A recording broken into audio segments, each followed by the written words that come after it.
Hello? Hello? Good morning. Good morning. Happy Valentine's Day. New phone, who dis? New phone, who dis? Good morning. Happy Valentine's Day. Did you guys see the post that VIVARIA put out this morning? Let me grab the link. I'll grab the link for you so you can watch it. This is such a cute outfit. Thank you. Okay, yes, I'll show you my outfit. Hold on. Let me grab the VIVARIA post and I'll pin it in the chats. And then I will show you my outfit. Okay, copy link. You guys should go look at that.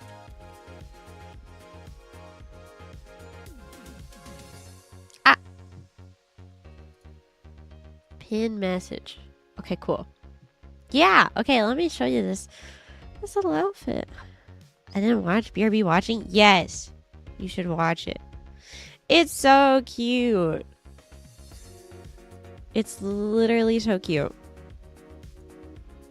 I'm gonna check on the credits again. Yeah, did you guys see that Dreamy edited this? So cute, right?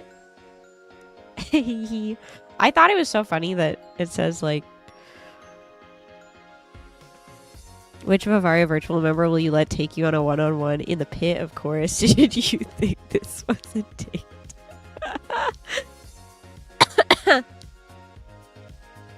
Fighting you in hand-to-hand combat. Stallion? True. Yeah, Dreamy edited this and like came to us and was like, here we go, this is our Valentine's Day video, and all of us were like, whoa. It's so good. It's so good. I tried to make some of them funny. Yeah, some bunny loves you. So cute. I love it. Thank you, Dreamy, for cooking. It looks great. Yeah, I'll show you guys this little outfit. We're gonna hang out until the premiere of the music video that Dreamy and I covered Daddy Do. Yay! It's so exciting. So we're gonna hang out and we're gonna watch that together, and then after we watch that, we'll play the KFC dating sim. Yippee! Okay, let me show you this fit.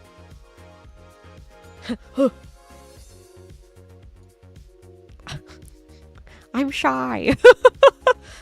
This is my fit. This is my fit. I think it's pretty cute. It's pink, but it can also be blue. Make it pink. Make it blue. Make it pink. I think it's really cute. It's like pajamas. It's like pajamas. And then I had this little like pom-pom braid. So I put that in there too. I thought it was cute. I don't know. I feel like pink is good for Valentine's Day, but blue is teeny color. Teeny's yellow and blue. I don't know. I can't decide.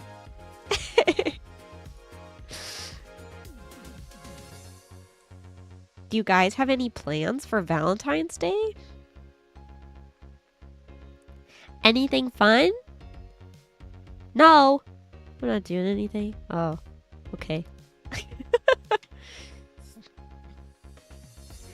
Dandy and I are going out for dinner. But Dandy won't tell me where. So I'm watching the Narissa date. You watch other streamers?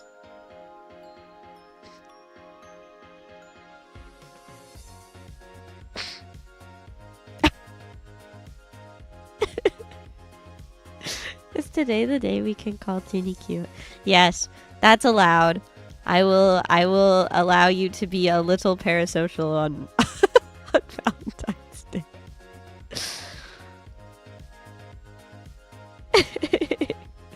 That's allowed.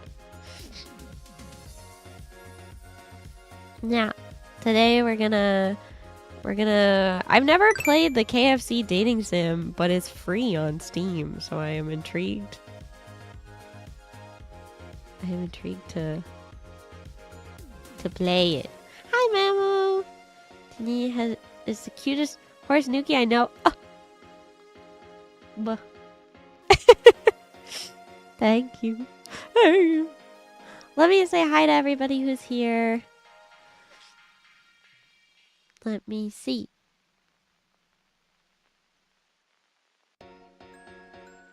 Hi, Sphinx. Hi. Is it Aster Iris? Hi. Hi, Nathan. Hi, Champion. Hi, Mew. Hi, Zorlander. Hi, Burton. Hi, Mamo. Still waiting for the head pat redeem, though. I have things in VTube Studio. I just haven't set it up. Like, I have... Let me see. My issue was that I was waiting for an update on my model. And I didn't want to set all this up until I had it ready. I have so many of the head pat hands. Like this one.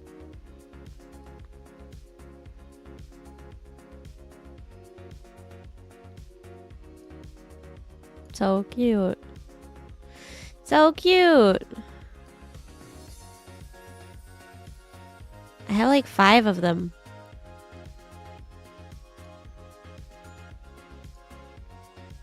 Oh. Like a cat. Let me see.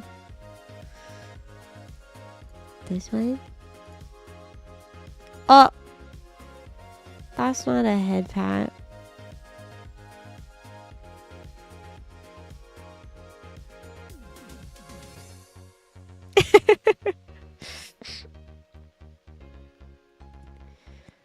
We'll get there. Soon. Soon. Hi, let's go. Happy V-Day. Happy V-Day. Happy V-Day, happy V-Day. I have only recently started liking this holiday. Now that I'm a streamer, I like this holiday. I was a florist for about 5 years, and Valentine's Day was a hell day. 14-hour shifts, on your feet the entire time, no time to take breaks. People yelling at you because they need 24 roses for their girlfriend that they cheated on, and it's just like, it was a hell day. So I have only recently started liking Valentine's Day now that I'm a streamer because it's like so chill.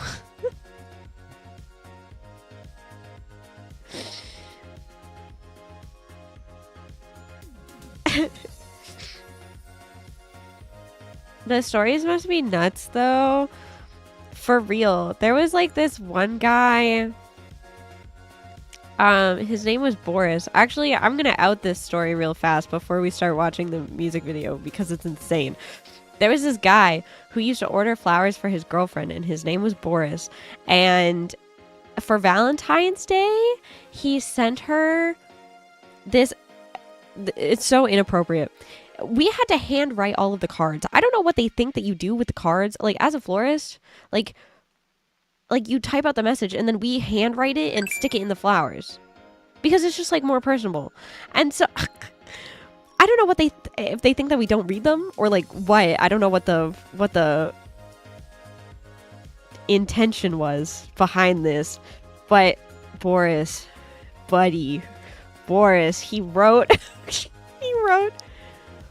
Happy Valentine's Day. Hope these flowers smell as good as your binky hole.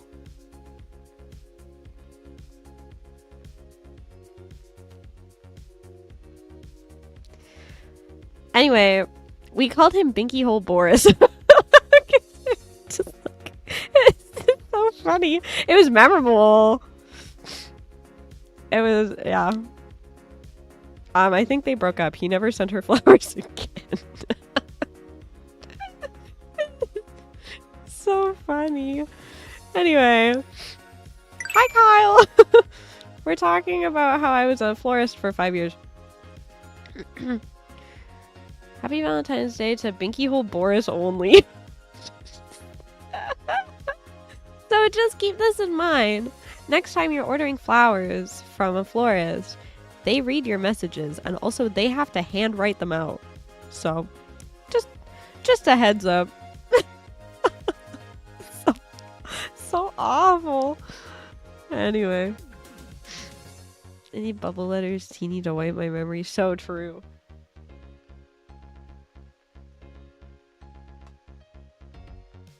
Oh no. I'm out of Kleenex. This is my last Kleenex. I tell Mr. Dingus that she's not my Valentine anymore. It's Boris. God. It's so awful. I have so many stories.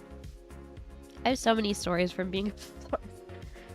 It's a florist for 5 years at basically the same shop, and I like went to school to be a florist, so I have like my floral design certificate. So I was working in like a pretty high-end shop, like right from the get-go. Like I was working in like a wedding boutique, and it just like it sure is a profession. Anyway, I don't miss the long hours. It was really physically hard on my body, so I'm happy that I enjoy Valentine's Day now, and that I also get to actually like spend it with people and doing things and not just working for 18 hours. It's really nice. So being a florist is so cool in theory. People romanticize the hell out of it. They're like, oh, it must be so lovely playing with flowers all day. And it's like, cool. I got floral acid in my eyes. Twice. Almost cut off my fingers in the chopper, but glad you think that it's a nice job.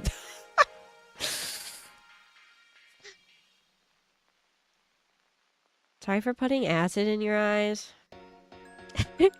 What does floral acid do? Floral acid, like, you're supposed to, when you get your flowers shipped, they usually come from Holland or Ecuador or British Columbia. Those are like the 3 major floral hubs in the world. And when you get your flowers and they've been out of water for a really extended period of time because they've been in freight shipment. And so when you get them out of the box, you have to cut the stems and then put them in floral acid. And the floral acid is just like a solution that helps the stems like reopen so that they rehydrate. Anyway. Chemicals in my eyeballs. Is VIVARIA Virtual's idle horse girl Izumi Teeny galloping her way into our hearts? So true! Oh my god, it's almost time, you guys. We gotta go watch the music video. Okay, everybody. Music video is starting soon. Premiere starting soon. Here's the link. We're gonna watch it together. I'm not gonna share it on screen because I don't wanna get copyright struck. But I'm going to turn off the BGM and we're gonna sit and hang out while we watch the premiere. Yay! Hi, Chimpy. Thank you for your resub. Happy 23 months. Hi, Pants. Welcome in. Everybody, please go click that link. We're watching the premiere for the new cover premiere. Watching now. Oh my god, it's starting. Yay! I put on the premiere to have like a little countdown. Yay! We work so hard. This is also Dreamy's first time seeing it.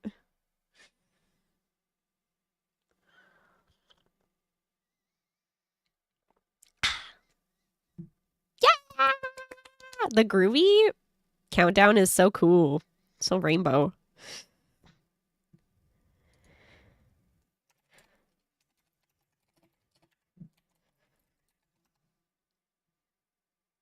This is like the most like song that I've sung that is the most comfortably in my range, so I hope it is as fire as I think it is.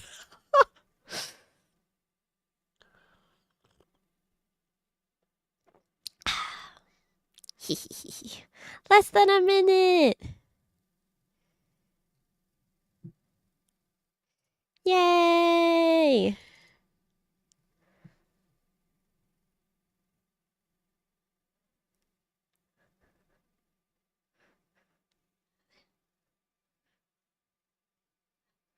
The groovy countdown is so...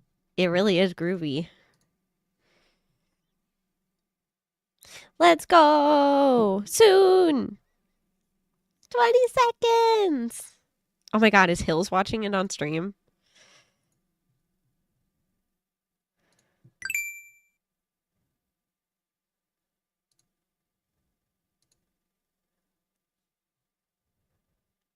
This is so funny. Okay! Let's go!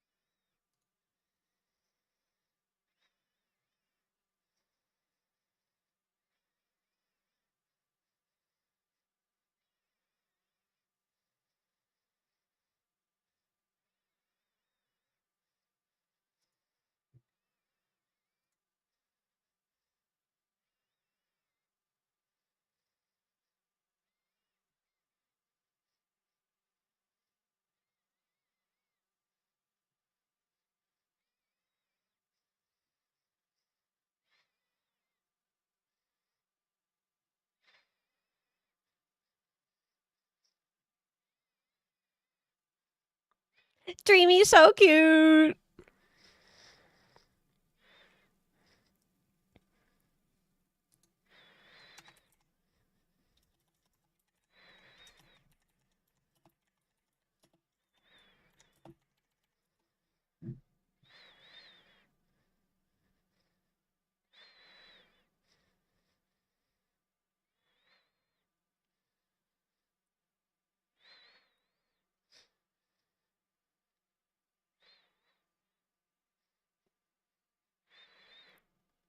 Dreamy's so cute!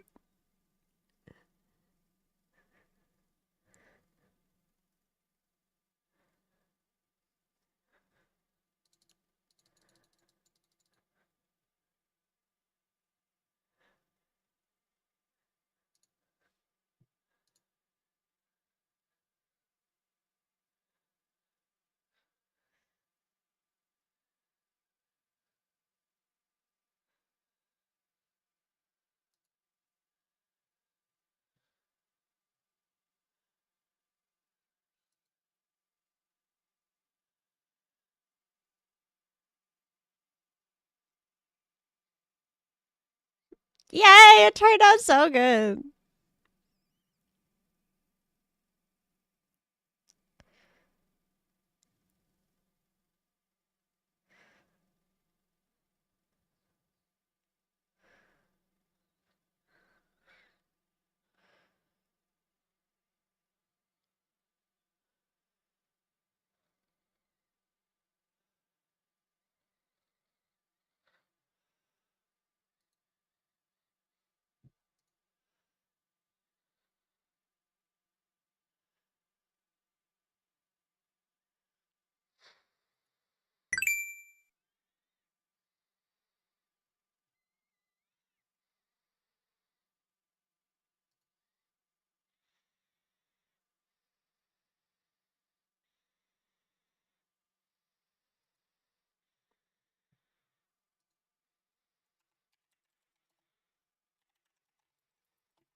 Yay! It was so good. Yeah. Yippee! Wow. Yay! Thank you guys for watching. Yippee, yippee, yippee.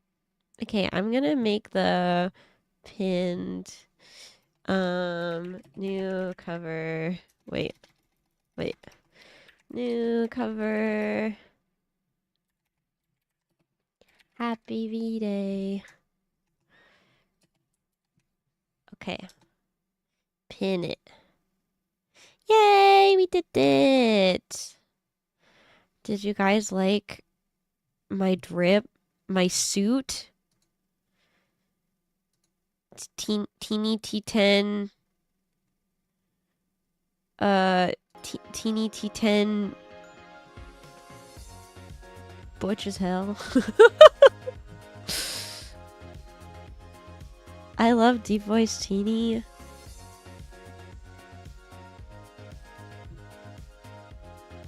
Teeny in a suit. I am so normal. Yay! That makes me so happy that it turned out so good.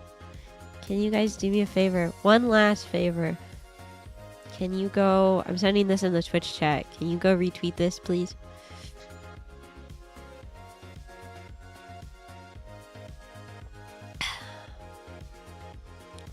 Girls with deep voices! Let's freaking go! Maybe one day I should take singing lessons if I ever have the funds. Yay! How can Teeny be so talented and cool? Oh! Can we get a shout out for Dreamy, please?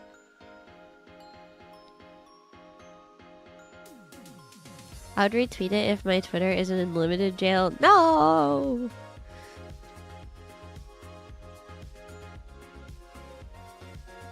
Thank you! I think Walt is here. Walt might be busy though. I'm on it.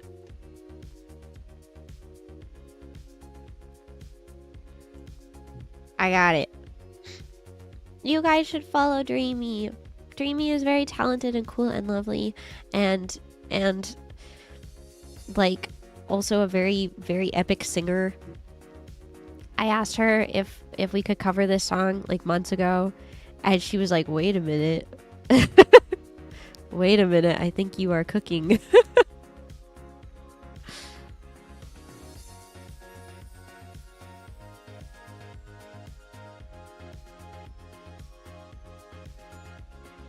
I'm glad that it turned out well. Okay, time to play Colonel Sanders' game. Just had my cough for so long, I'm glad I was able to sing it okay. It was so fire. I like sent Dreamy the harmony guide and was like, hey, can you do this? And then she turns around and hits me with like 4 different versions of harmonies and was like, I hope that one of this is okay. And I was like, buh. So epic.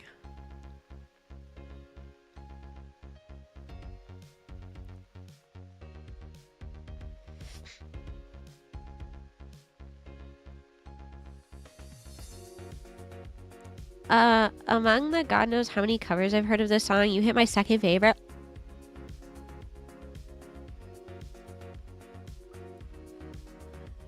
Yay! That makes me so happy. I'm glad you liked it. I'm glad you liked it. We worked really hard. Don't ask who my number 1 is. That one is not fair. Is it the... there's like 2 Hololive covers of Daddy Daddy Do. There's like the duet, and then there's the Hollow... What's his name from Hollow Tempest? What's his name? Is it Hololive?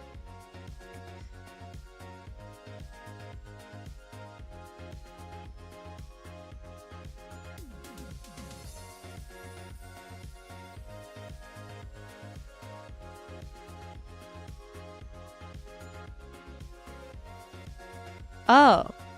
4 trained people with male and female in the mix. This is fair.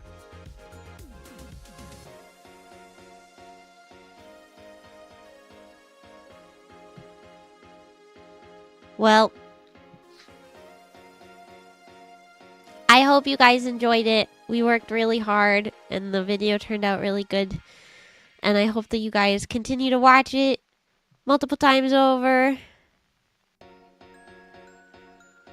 Yeah, don't forget to like the video and also go comment on it. It'd be very helpful. And then tomorrow, Dreamy and I are doing a like after party, so we'll talk about it more tomorrow.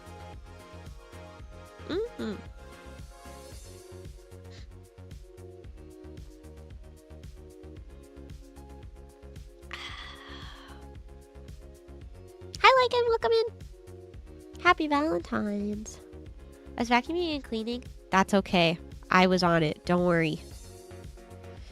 I'm so excited for just chatting. Yeah, the waiting room is already up on YouTube, so if you guys want to go like it and stuff, you can. Daddy Daddy Do after party.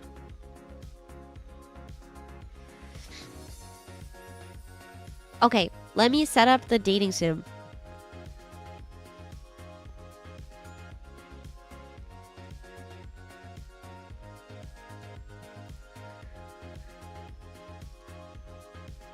I think one day I would like to take singing lessons. I feel like I would be very powerful.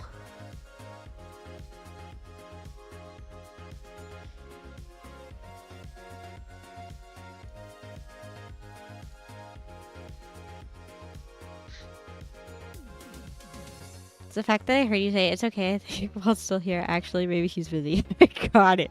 I got it. Don't worry.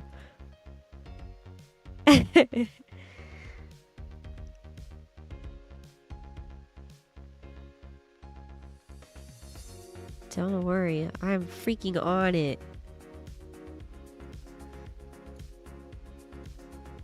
Okay. Dating sim. I love you, Colonel Sanders. I have not opened this game yet, so if it explodes my computer, I guess such is my fate. It's so loud.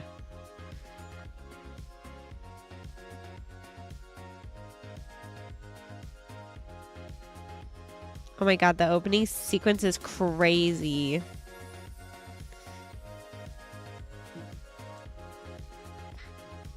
I'm gonna reopen this just so that you guys can watch this with me, because this is crazy.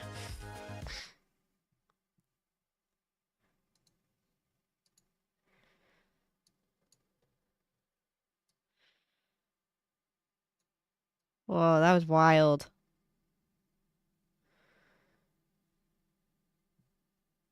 Can I adjust the... Okay, I'm gonna adjust the volume and then I will reopen it.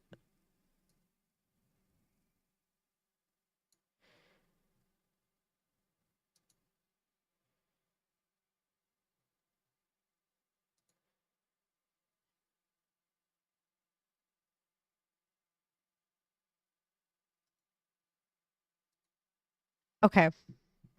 Whoa, this is crazy.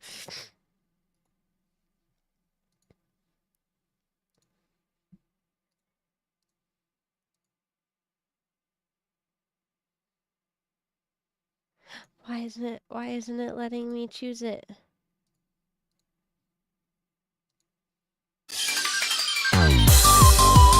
Look at how crazy this is.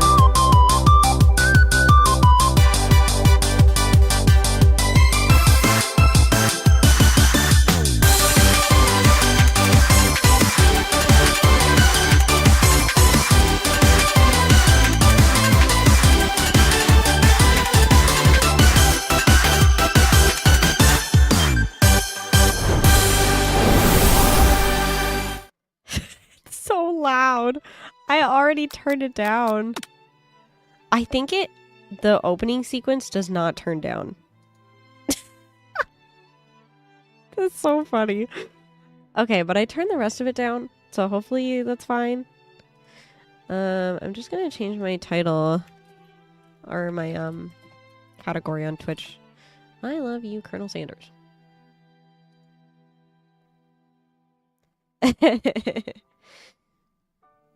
Happy VIVARIA Day. So true.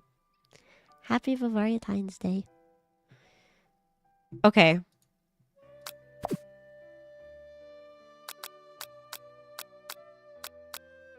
I'm like checking on the sounds in my OBS.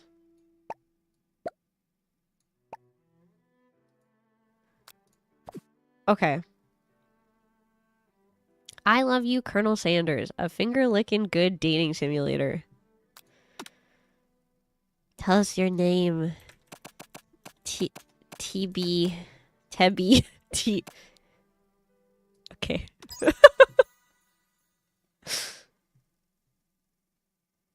I'm so excited. I don't know what to expect out of this.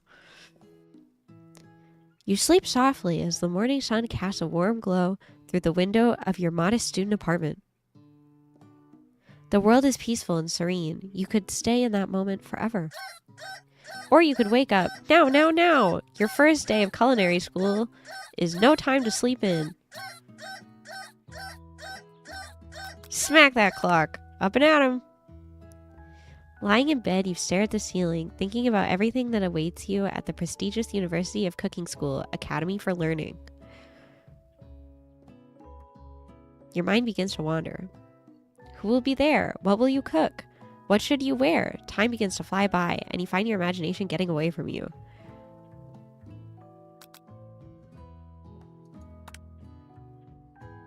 I'd better make sure to arrive prepared for the first day. You bust through your morning checklist. Teeth brushed, hair combed, pits deodorized. Nothing can stop you now. You confidently grab a biscuit, strut out the door, and head off to class. Just what you needed to get your blood flowing. Standing in the quad, you gaze up at the magnificent University of Cooking School Academy for Learning. Here comes your lifelong best friend forever, Miriam. She's the most adorably awkward person you've ever met, and you absolutely love her for it. Good morning, TV. Are you excited for the first day of the rest of our lives? Actually, because I sure am, excited, a little nervous. Okay, a lot of nerves. It's just that this morning I made breakfast for myself, but, well, when I ate it, I couldn't taste any love in the food. What if I'm no good? What if I fail? Classic Miriam, raised by MasterChef parents, she's always held herself to a very high standard. Ever since we were little babies playing together and you rescued me from that quicksand box, it's been clear to me that you're the most loving, caring person I know. You're going to do great. But with the University of Cooking School Academy for Learning's famous 3-day only semesters, I'm afraid of being left behind and never catching up. 3-day only? I wish my semester was only 3 days long. What the hell? That sounds awesome. Hi, AOA, welcome in. A sweet girl, Miriam has always had a flair for the dramatic. This summer, she got so nervous about her first kiss that she chipped a tooth practicing on a mannequin. Should you pep talk her or change the subject to give her some relief?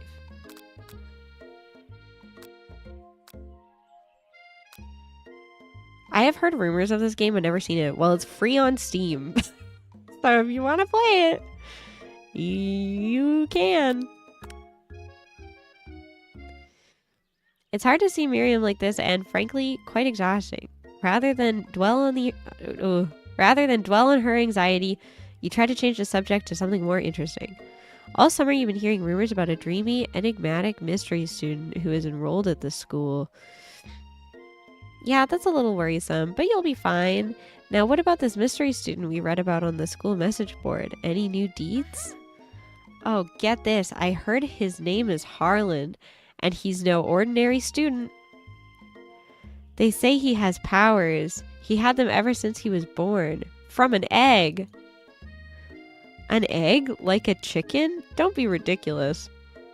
But that thing about having powers, it would line up with some of the other rumors I've heard. Like, I heard he once fought a bear with just his smile. Why does it say the university's whole legal name every time? I noticed that too. You both sigh thinking about a student so handsome that the laws of physics don't dare apply to him. Dreamy. Oh my god. Dreamy spotted. Before you can get another word out, you're rudely interrupted when someone smacks your books and custom engraved measuring spoons out of your hands and onto the ground. Hey! It's... Whoa! Why is it spelled like that? Is it Ashley? But... Why is it spelled like that? It's Ashley, your arch rival. She's totally evil, but you can't help but be filled with jealousy. She can get anything she wants, and she knows it. Hello, Ashley. Oh, I didn't see you there, chicken shins. You leave TV's shins alone. They are perfectly normal shins. Ugh, you can't stand Ashley. Even her name is annoying. You know for a fact that it's actually Ashley, but she had to add extra letters to make herself feel better than everyone. If anyone here knows what perfect shins look like, it's us. We're not gonna let you or your really weird insults get to us.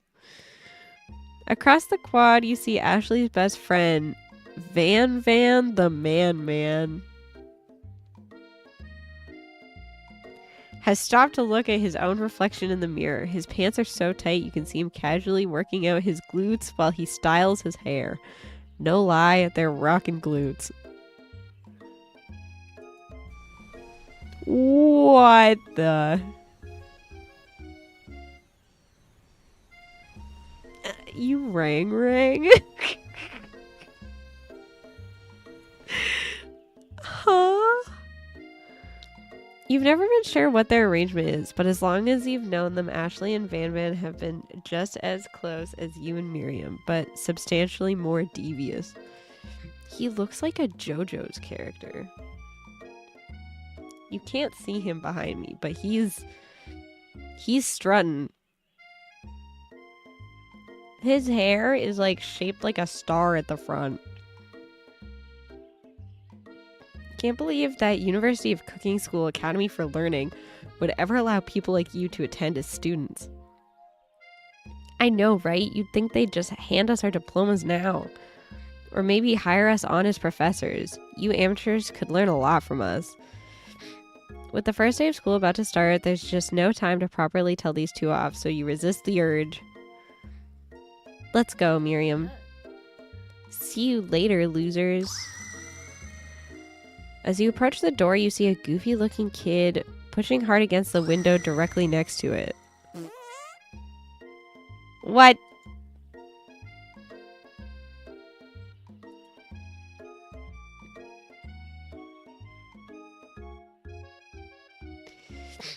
Hi, Reg!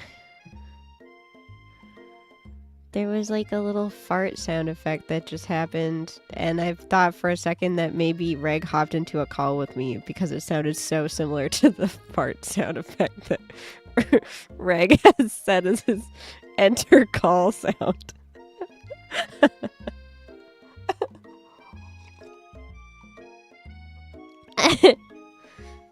Hi, Regnilla.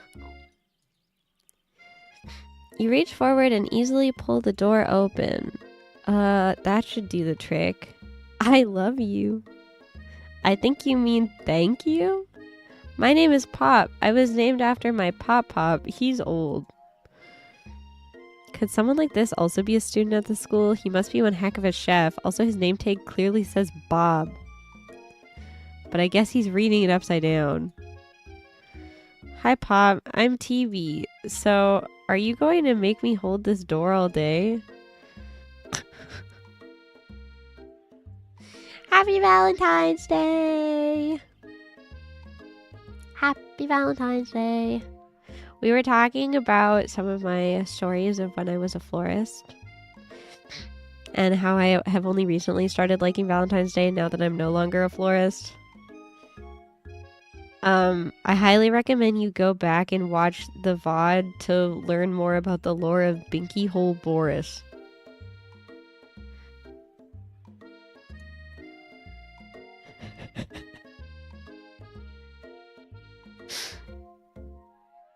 And with that, the young man walks into the building ahead of you.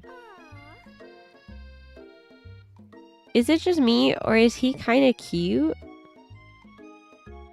That sounds great. I will do that after stream. Okay. You both shrug your shoulders before following him into the building. You stand at the edge of the room, unsure where to sit. Other students wander in and keep themselves busy chit-chatting. A scruffy-looking pooch takes his place at the podium at the front of the class.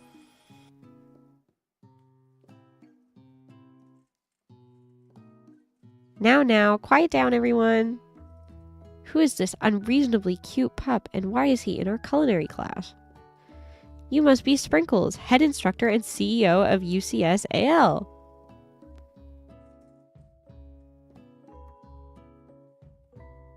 Our head instructor is a dog. Romance that dog? Please, call me Professor Dog. I may be cute and little and fluffy, but I still demand respect. Woof. What? A cute dog is our professor? This is the best school ever. I guess only a dog's nose is capable of picking up all the nuances of fine dining. Out of nowhere, wind begins to rush around you as a swirl of cherry blossom petals fills the air inside the classroom. I'm chilly. Someone close the window. And then he walks in. Wow. You're immediately swept up in the aura of this new student and his remarkable goatee. Who knew anyone could be so handsome? Time stands still. Is this game based off a true story? Yeah, I think this is about how KFC was founded.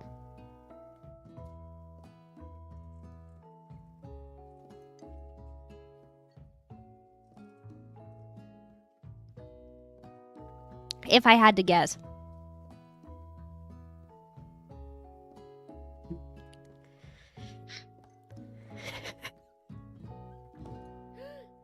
It's him. It's... If it isn't my favorite student, Harland. Colonel Sanders interrupts Sprinkles, sorry, Professor Dog, before he can finish his sentence. Please, call me Colonel.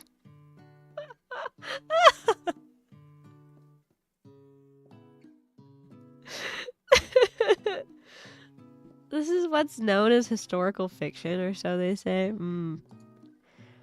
Colonel Sanders. A hushed murmur rolls through the classroom as Colonel Sanders walks down the aisle of desks. Suddenly, the room is sweltering. Sweat begins to beat across your brow. You feel like everyone is looking at you, and you're not entirely wrong. And this over here must be Sweaty Sweats a Lot. Maybe we should open that window back up before Faucet Pits melts into a puddle and evaporates entirely.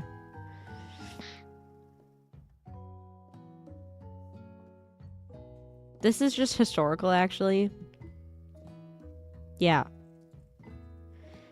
You two both know my name. We were in the same kindergarten class. And what is with all your really weird insults? You take a moment to clean yourself up. It's a good thing you didn't forget about that deodorant this morning. This classroom is hot, hot, hot. Professor Dog steps in to settle the class down and set some ground rules. Welcome to University of Cooking School Academy for Learning, the greatest culinary academy in the world. The birthplace of culinary legends past, present, and future. Many challenges await you. There will be tears, there will be blood, there might even be really adorable tiny food. And when all is said and done, there will be a battle. You will lift your sporks and compete in the broom cooking arena. Just then, another student enters the classroom and interrupts the professor's rousing speech. Hi guys, sorry I'm late. I hope everyone had a good summer. I really miss... Quiet! Late to class is bad enough, but interrupting my monologue? You're on the fast track out of here, young man. Are you sure you're even in the right place? Don't you recognize me? This is my 3rd year in this school with you as my teacher. Everyone stares at him blankly. Does no one remember me? You're expelled if you utter one more word before I finish. Let that be a lesson to you students that tardiness is unacceptable. Even Clank made it here on time, rolling halfway across town on his tiny wheels. You turn to see the student Sprinkles is referencing, who appears to be some sort of industrial kitchen appliance.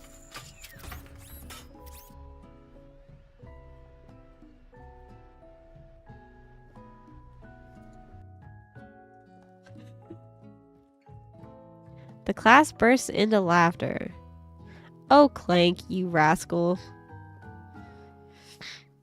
Sprinkles walks into the classroom as everyone stands in silent obedience. When he gets to you, he lifts his nose into the air and takes a deep sniff. Your diet is lacking. Based on what I'm picking up here, you definitely need a multivitamin. You should be taking better care of yourself. You've never had a talking dog as a teacher before, but Sprinkles' reputation for being smart but tough is well known. You decide to try and butter him up by giving him a treat from your pocket, but what kind? Chicken snack. You reach beneath your apron and return with a chicken snack in your hand. Sprinkles' eyes go wide as he locks onto it. His favorite. Well, well, well, I think there might be some competition for new star student. The furry professor immediately devours the snack, leaving your hands slick with a coating of warm doggy drool. Yummy. You see other students eyeing you jealously, but pay no mind to them. If they wanted to succeed in life, they should have learned the importance of carrying a range of dog treat flavors on them at all times. Settle down, young chefs. Take your seats and prepare to have your minds open to the amazing possibilities of culinary creation. As everyone rushes to claim their favorite seats, you're left standing at the front of the room. Only 2 options remain. Oh!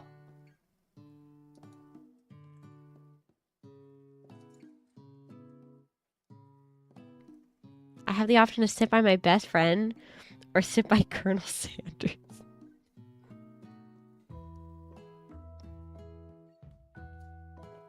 I feel like I gotta sit by Colonel Sanders, right?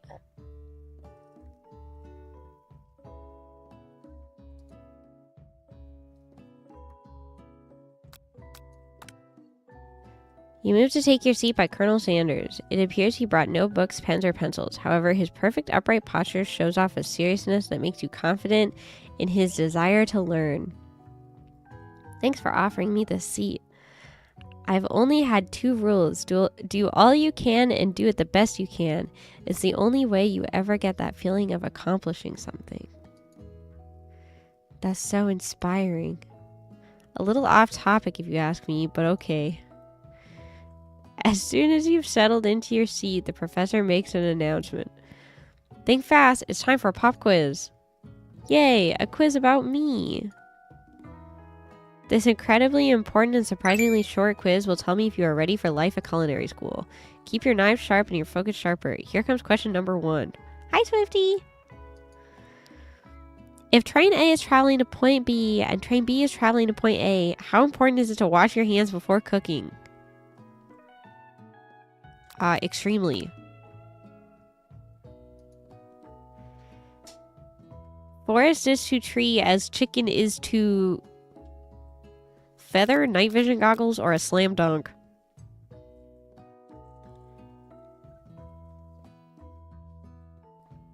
I'm gonna say feather. Just a wild guess. That's right. What is the most efficient eating utensil ever created? A spork. A comically oversized fork. A meat tenderizer. A spork.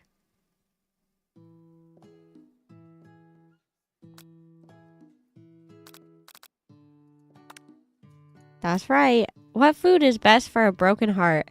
Anything as long as it's prepared with love and not too much salt. Camel meat. A pancake that looks like a silly face.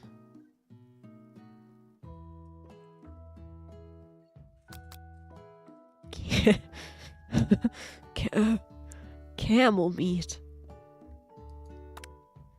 That's right. Is Sprinkles a good boy? No. He's a talking dog that teaches at culinary school. He is the best boy. Yes.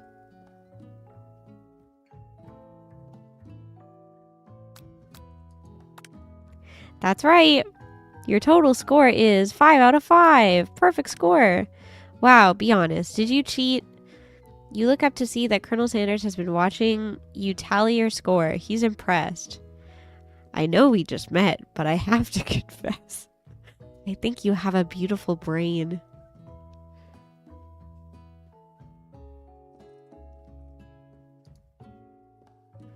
Hot diggity TV, you just scored some major Colonel Sanders points with that performance. May I have your attention, students? I have an important announcement to make. Time for lunch! Wow, the cafeteria is as nice as any restaurant you've ever eaten at. It makes sense that a school dedicated to cooking would also be serious about eating. A delicious fragrance wafts through the room and tickles the end of your nose. Your mouth waters.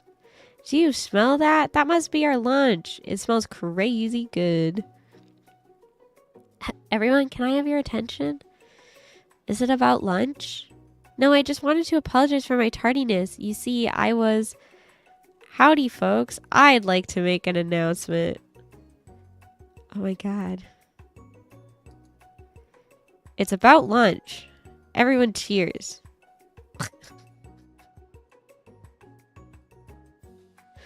Lunch, lunch, lunch.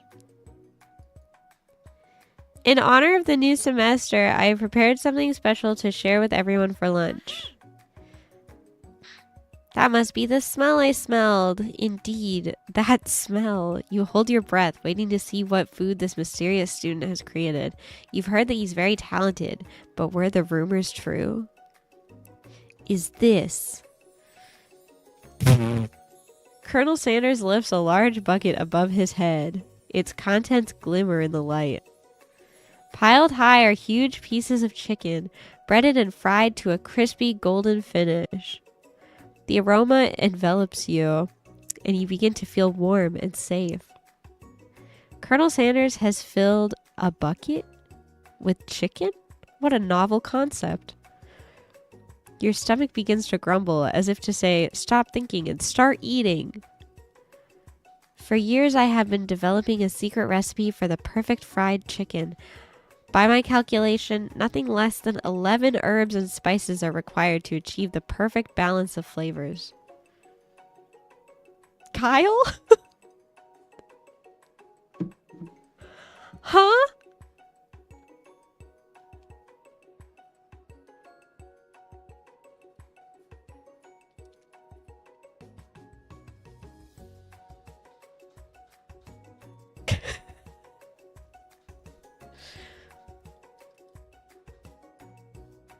You look around and notice that every other student has a pen and paper and is scribbling notes as fast as they can. But that's all I'll say about that. What, you think we want your stupid secret recipe, dude? Pshaw. Nah, my dude. Nah. I'm just drafting a last will and testament in case one of those ingredients is poison. Got him. He really said got him. He looks around nervously to see if anyone else is laughing at his sick burn. You wait to see what zinger Ashley has prepared to follow up, but she suddenly takes a different approach. Yeah, and I was just like writing in my diary. Dear diary, today I smelled something beautiful. I knew at that moment that only the hands of a true gentleman could fry chicken so tender. What? You see her body language change from bitter and evil to sweet and innocent as she slides closer to Colonel Sanders. She realizes that he is destined for greatness and fame with cooking skills like this. She wants him all to herself. I know, her name is so stupid. They make a point of saying that.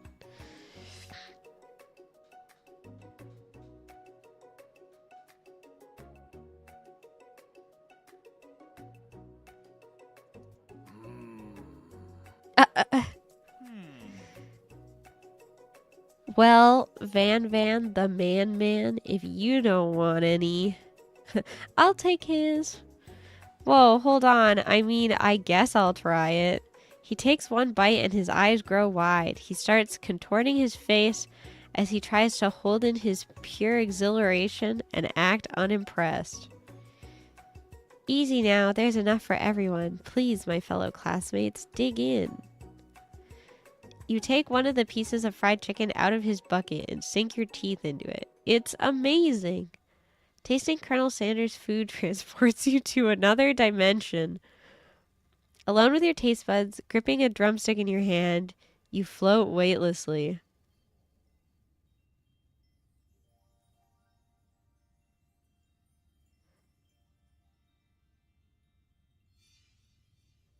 Savor the moment and everything that it tells you about Colonel Sanders' culinary heart. The flavors in your mouth are beautiful, pure, heavenly. What a guy. Alone with the flavors, you feel something that can only be described as love. For a man? For a flavor? Are they the same? After tasting his food, you try to get some one-on-one time with Colonel Sanders. Colonel Sanders smiles ever so softly as you approach. He stops what he is doing and allows you to break the silence. Colonel, I wondered if I could talk to you for a second. Anything for a fellow chef. What exactly was on that chicken? Ha ha ha, how bold to come out and ask. It's an idea I had for a new combination of flavors that will make me my fortune and establish my legacy for all time as I open a chain of highly successful fried chicken restaurants. No big deal. Look at his staff. Whoa. He's so fancy.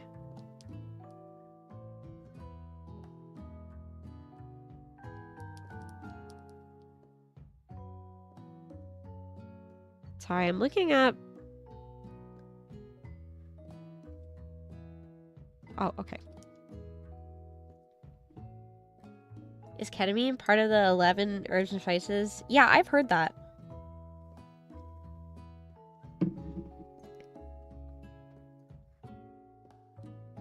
It's just you and me here talking. I can keep a secret. In fact, I've got some of my own that I'd be willing to trade. What's the rush? The semester's only getting started. We've got 2 more whole days to get to know each other. He's clearly not going to give it up easily, but it doesn't hurt to be persistent. You know what they say about secrets, Colonel? Shouldn't learning be fun? You've got moxie, I'll give you that. Colonel Sanders looks both ways to make sure you're truly alone, and then leans in. You can feel his warm breath as he whispers.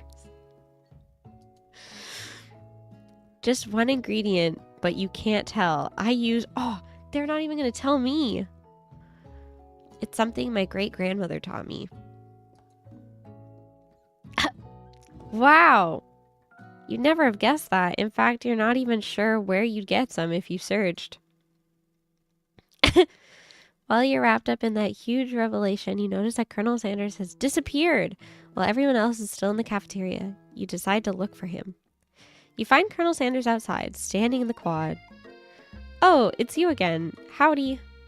Sometimes I like to come outside and look at the school buildings. I think about how my story will continue on after I've graduated.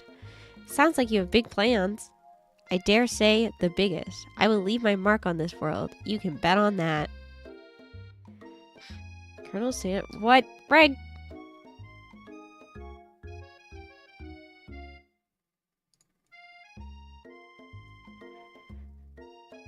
Alone together for the first time, you figure now is the perfect moment to show your personality to him.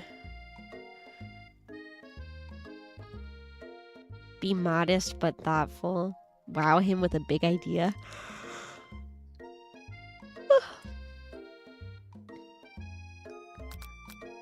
I don't know. I'd like to show him my personality.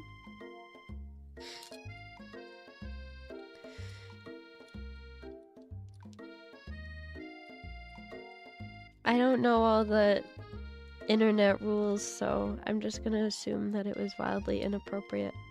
I can never remember them all.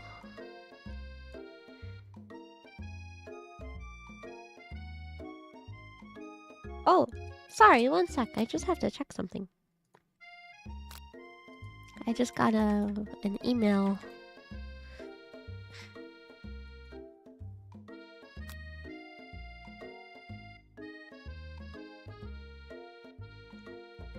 See, Colonel my Sanders until I 7 herbs and spices. It's 11! Come on, man. You had one job.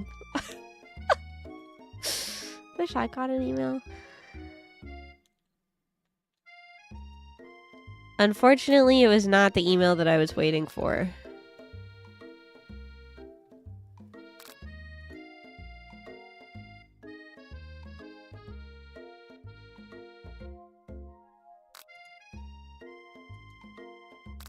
To my dismay.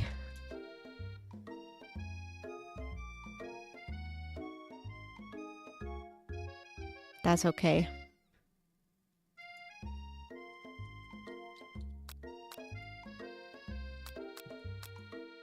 It is what it is. Well, I just wanted to tell you that I really enjoyed your food. Now you've got his attention. The flavors were complex but comforting. The interplay between salty, savory, and peppery, it was perfect. I appreciate the compliment, TB. I'm sure you'll be a big success.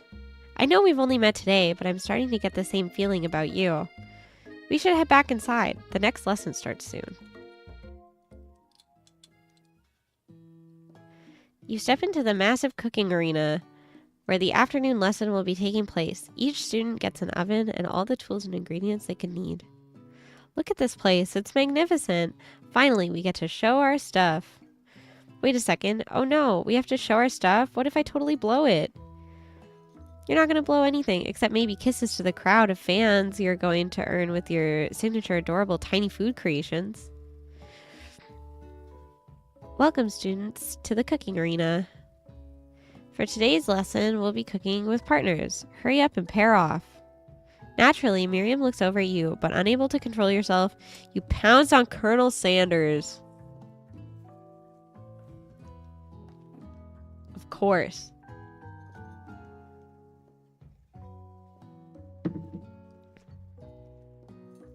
Hey, Colonel, would you like to tackle this lesson as a team? A team of 2? That is, me and you, if that wasn't clear. Want to be my partner? Sure, TV. I'll prepare our station. Oh, no. Without you as a partner, Miriam is left standing all alone. 2 different students quickly take notice. Hello, new partner. Oh my, 2 potential partners? I'm so sorry, gentlemen, but I don't know who to choose. It looks like you'll have to pick for her. Friend duties can be a little awkward, but that's the price you pay for not being alone forever. Who do you want to ask to be Miriam's partner? Pop or Clank? You left your friend with the freaks? I know. Feels bad. Who do I choose?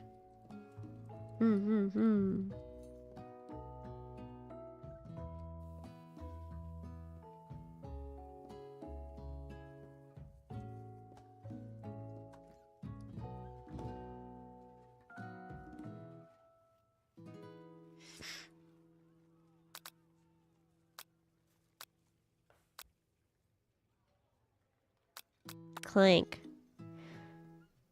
Sorry, Pop, but I think Miriam will be partnering with Clank today. It's okay, I already ate. It's not entirely clear if Pop has any idea what the point of school even is at this juncture.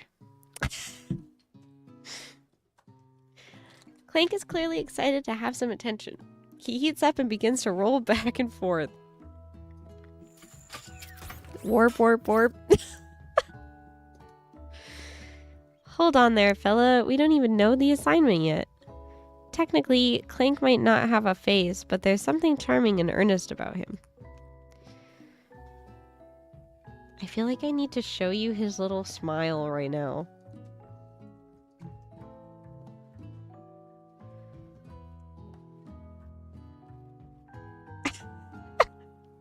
It's so funny. That's the body I want? Yeah? You think so? Can I make teeny small? Try to get out of the way.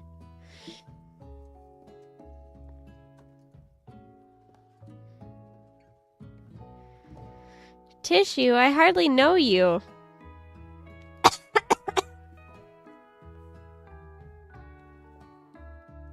She's so funny. Ah ha ha ha ha. Clank judders and a panel shakes loose. You get the impression that this is a sign of affection. Looks like you two will be fine. Now it's time to focus on your own cooking classwork. Miriam is a teeny chatter. Alright, you two, for today's lesson, we're going to keep it simple. Pick a basic dish and divide up the steps. No chef is an island. It takes 2 flints to make a fire. You get the idea. Which dish do you suggest to your partner, Colonel Sanders? Steak tartare seems easy enough. It's fancy, and you don't even need to cook it. Using octopus will blow Colonel Sanders' mind. Your grandmother's mashed potatoes and gravy.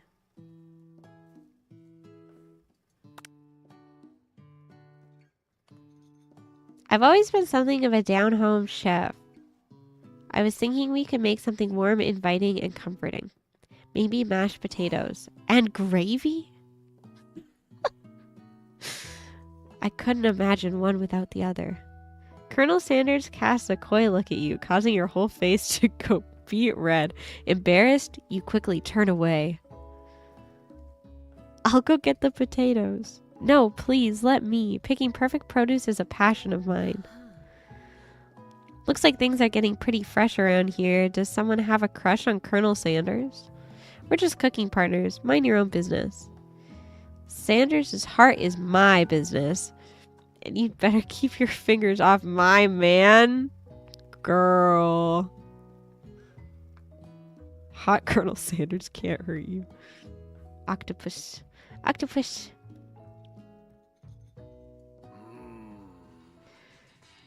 Did someone call for me? Literally, no. Oh, no. Jeez, Van. While I'm over here crushing TV's dreams, you're supposed to be taking care of our classwork. That was the deal, remember?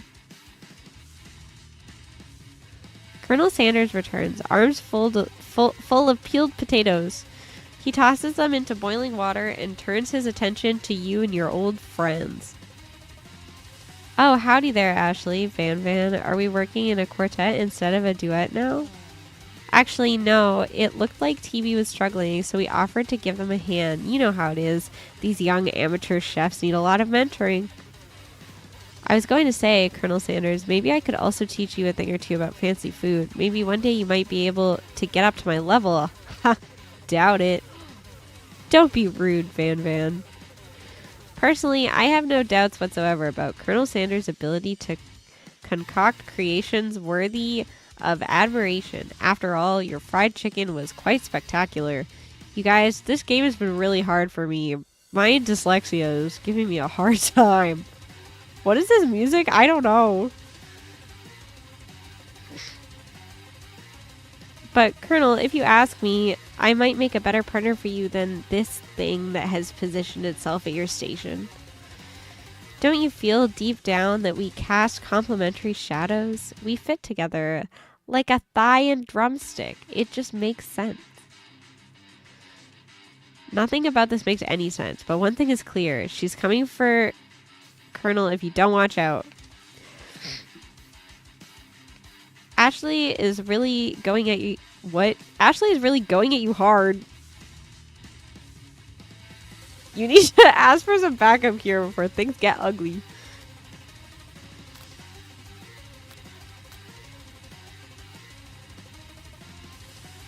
Turn to Colonel Sanders, hunk of hunks, in your time of need.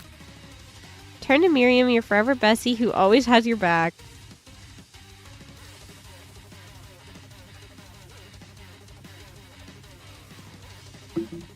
I feel like I've kind of left Miriam in the dust, but also I don't super care.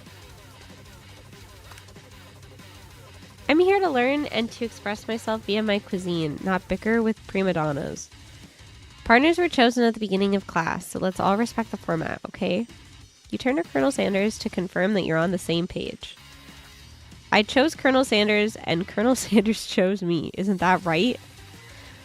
A businessman respects all fair agreements, from contracts to handshakes. I took on TB as my partner for this activity, and I stand by it. Based on your team's behavior, I'd say you're perfect for each other. Neither of you has TB's natural talent or their loyalty. Being defended by Colonel Sanders leaves you feeling proud and full of potential. You look for Sprinkles in hopes that he might step in, but he's nowhere to be found. Darn those cute corgis and their short but sturdy stature. You look down at your station and realize that in the tension of the moment, your hands have been cooking on autopilot.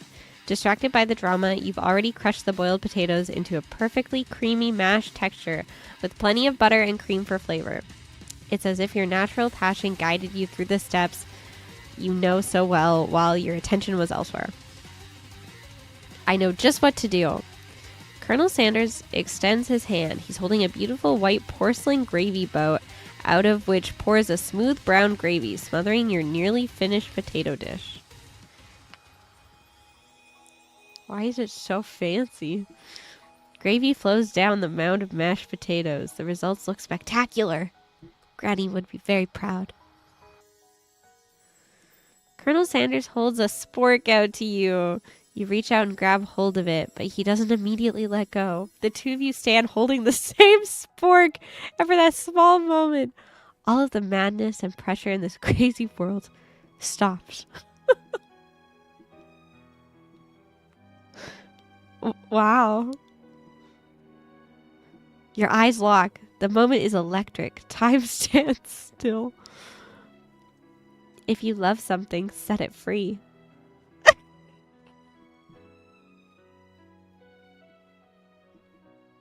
Together, you dig the utensils into the mashed potatoes and lift a heaping sporkful up. When you see Ashley with a sinister look, you know she's plotting against you to be with Colonel Sanders. And then, filled with rage and without thinking, you fling the sporkful of mashed potatoes right into Ashley's stupid, beautiful face.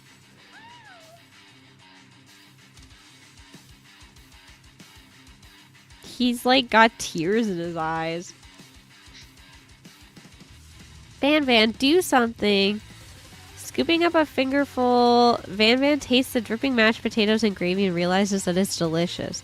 Horrified by this revelation, he slinks away. Will he ever be able to cook something with so much love and integrity? Hold on right there, TV. We do not waste food in the broom cooking arena. Colonel Sanders, I expect better from you. If you throw one more spoonful, you'd both better be prepared to eat it from wherever it lands. Can I has potatoes face? Van rushes back over, a covered dish in his hand. Mashed potatoes with gravy? Pathetic. In just a few minutes, I've prepared a full meal. Gaze upon my specialty. Braised tentacle of octopus in my silky saltwater sauce, plated on a battle axe blade forged by my supreme chef ancestors. We gotta put Pop down. You've ignored me for too long. That ends now. It is I who will have the first bite, and you will all look on with envy. The interrupting student rushes at Van and swipes a bite of his signature dish right off the plate. No, don't! Something about this dish doesn't strike my nose quite right. I think the octopus was rushed and may have turned in the process. The results could be toxic. Too late. It has been eaten. I think I left something in the oven. I don't feel so good. It killed him?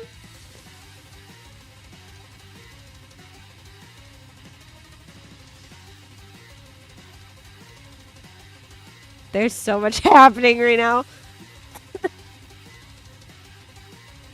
Everyone, step back. Don't take another bite. When you look back at the plate, the rest of it is gone. You notice the tip of the tentacle being slurped up in Pop's mouth. Oh my god, we did put him down.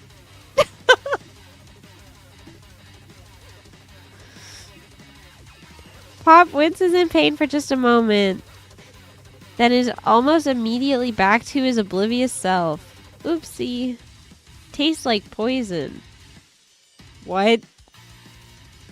The entire class has gathered to watch Pop's final moments. Shock has frozen the whole crowd. They are as motionless as statues. The class bell rings, disrupting the moment and snapping everyone back to reality. It would appear that Pop's enthusiasm for trying new things, despite obvious danger, has inoculated him against poisons of all kinds. I'm not sure the professors here make enough money. Hello. I just turned into a ghost over here. Seeing that you're shaken up by that really annoying student and all his nonsense, Colonel Sanders approaches you. I'm sorry you had to go through that. Please, let me walk you home. What? Like, for real? Oh, come on. You follow Colonel Sanders out of the room. At night, the school building has taken on another vibe entirely. It's dark and more than a little spooky.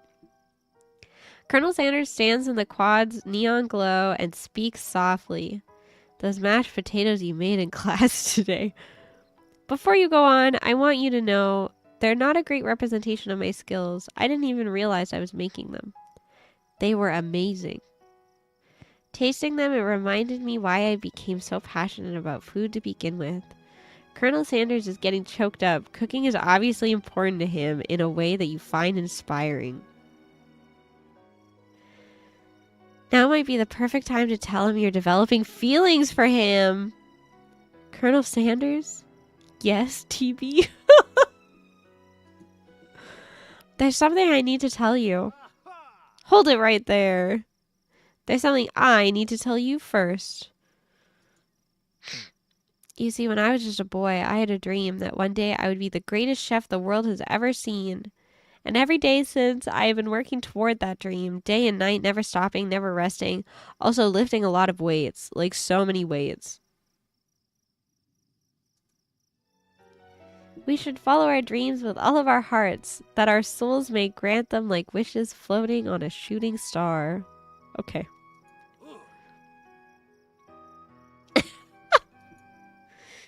Shut up, I'm the one here to say inspirational stuff and be the star of the story.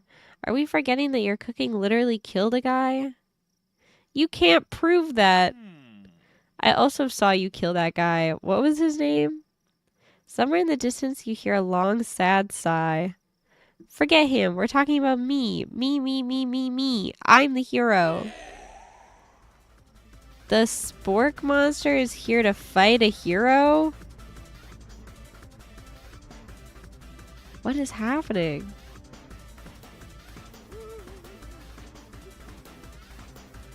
I think I left the fridge door open. Later, nerds. How dare you threaten me just as I was letting down my guard and connecting with another chef on an emotional level. Be afraid. Be very afraid of me because I am a monster. Hi, Teeny. Hi. Is he rhyming on purpose or is that just a coincidence? But before you can discuss syntax any further, that's not syntax. It's a turn-based fight sequence. What will you do? Oh my god. Attack. You decide to go on the attack. Which attack will you use? Cook with love. Cook with love does 1 damage. It just got real. That attack really upset Spork Monster. Spork Monster goes on the attack. They spit hot gravy at you. You take 1 damage.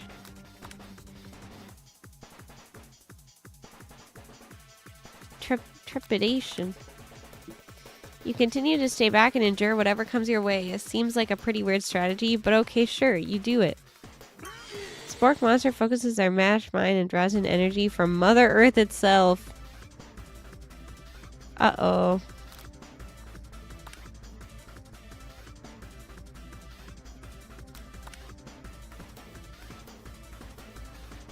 Oh no. Spork Monster uses utilitensel. You take 2 damage from the attack. If you take much more damage, you're not going to survive the battle. Am I gonna die?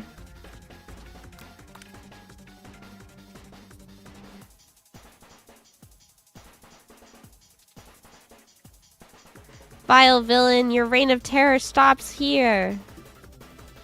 Colonel Sanders summons the energy of 1,000 chickens.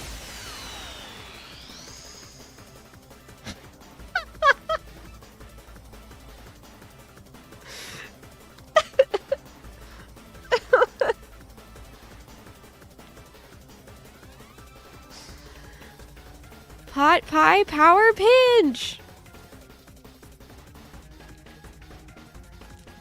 This is just like Undertale. Spork Monster is defeated. You saved me. An injured Spork Monster spews steam into the night.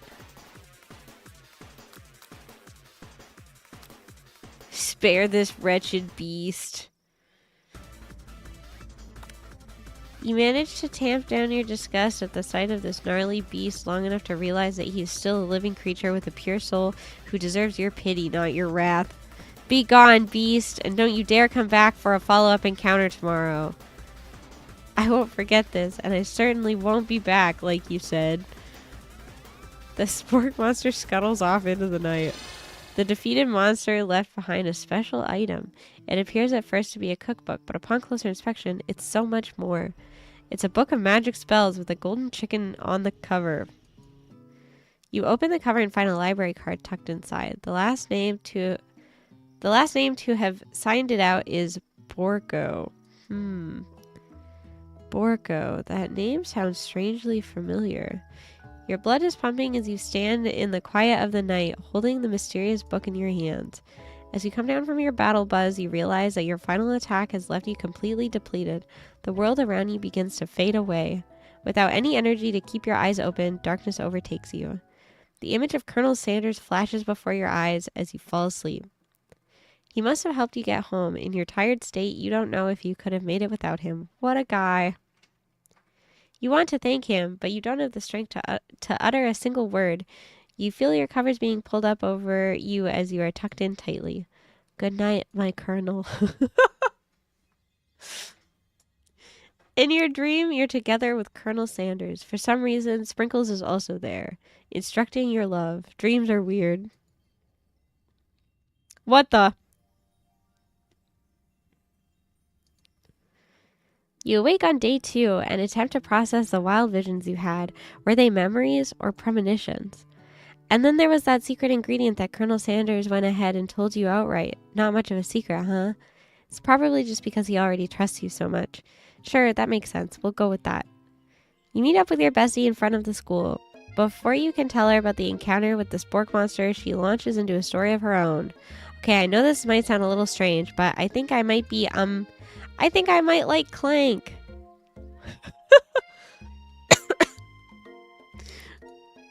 I know it sounds like it's moving too fast, but there's something about him. I like him. Like him.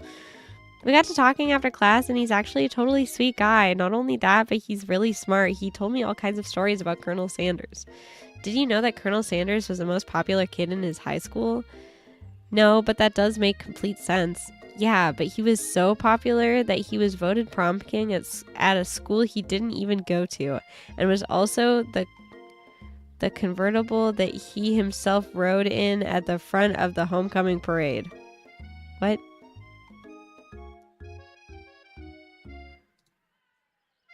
I'm thinking maybe something got lost in pressure cooker language translation there. Either way, maybe it'd be best if you took it slow with the new boy, like I am with Colonel Sanders. You and Colonel Sanders, the coolest guy in school, the most famous student to ever attend University of Cooking School Academy for Learning. You're a thing now? We definitely connected yesterday. Ahahaha, sure you did. You're great. Why wouldn't he be into you, I guess? Laughing at the implication that you and Colonel Sanders might be a thing is definitely not cool. You are great. You have an idea about how to prove that your love is real. Well, if he's not into me, why did he tell me one of his secret ingredients? Your bestie's eyes light up. A secret ingredient? Yeah, I just said that. A secret ingredient. Is there a dramatic echo in here? Miriam checks to make sure you're alone before continuing. So this summer, while I was on vacation with my family, a lovely man approached me in the botanical garden where I was wandering. He told me all about his passion for spices, secret spices. The man even gave me some to show me what he meant, and said it was a powder created from super duper rare dried flower petals, and that if I did him a big favor, I could have some of my own. So I filled my suitcase with them and brought them home. He was so nice, he even met me at the gate when I arrived. Later, when I cooked with them, a very strange feeling came over me, and the flavor was unlike anything I'd ever tasted. I think you're being very liberal with the meaning of spices here. Whatever. Anyhow, we both share an interest in cooking, so we've stayed in touch, you know, like pen pals. I bet he would love to know more about new spices. Well, I'm definitely not supposed to share Colonel Sanders' secret recipe, and besides, I only know the one ingredient, so I doubt it'd be much use to anyone. Please, please, please, it would mean the world to me. No one has to know it came from you or from Colonel Sanders. Oh, I should make up a fake ingredient because I want him to trust me. You quickly think of a fake ingredient name. I don't know, how about... It was Eye of Newt. I know, sounds like some kind of witch's potion. But what can you do? Eye of Newt. Wow. Her eyes light up imagining such a thing, and you figure that you've satisfied her curiosity and she'll move on. However, she immediately turns around and does some thumb typing on her phone that you can't quite see. That's probably not good. Before you can ask her to confirm that she was definitely not texting secrets to other people, you're interrupted. A wind rushes in. Cherry blossom petals fill the air. He's on a horse!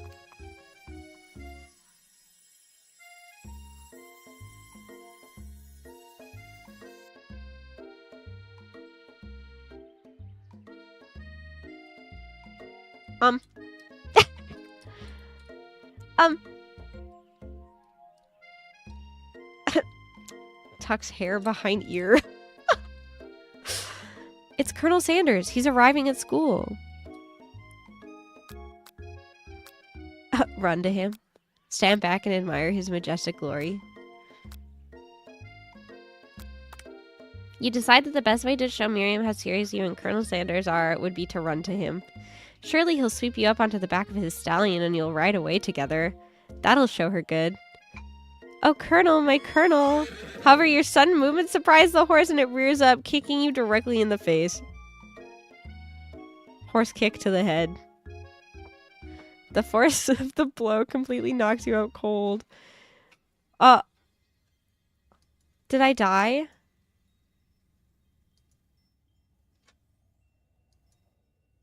I've been trapped in a realm beyond, but a great prophecy relies on my return. Only you can save me. All you need to do is repeat my name 3 times. And that name is, but before he can continue, you suddenly awake. You awake to find Colonel Sanders tending to you. He roused you back to life with a satchel of secret spices, or is that just his natural seasoned musk? Horse on horse violence. I was just killed by a horse.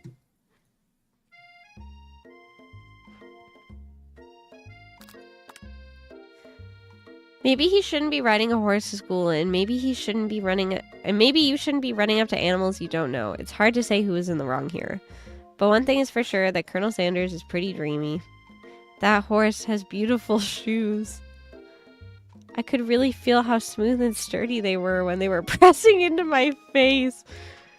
That's nice to hear. No one truly appreciates good craftsmanship anymore. And with that, Colonel Sanders disappears into the school, leaving you and Miriam to follow. When you enter the classroom, you can see your 2 rivals, Ashley and Van Van, are doing something bad. By the way, they're hiding. You know it must be really bad. Like counterfeiting recipes bad, experimenting with restricted ingredients bad, summoning a demon bad. You try and get a peek over Van Van's hulking shoulder, but he sees you coming. Whoa there, little one. I'm not sure you're ready to handle this. Why don't you make like a bee and mine your own wax, honey? He called me honey.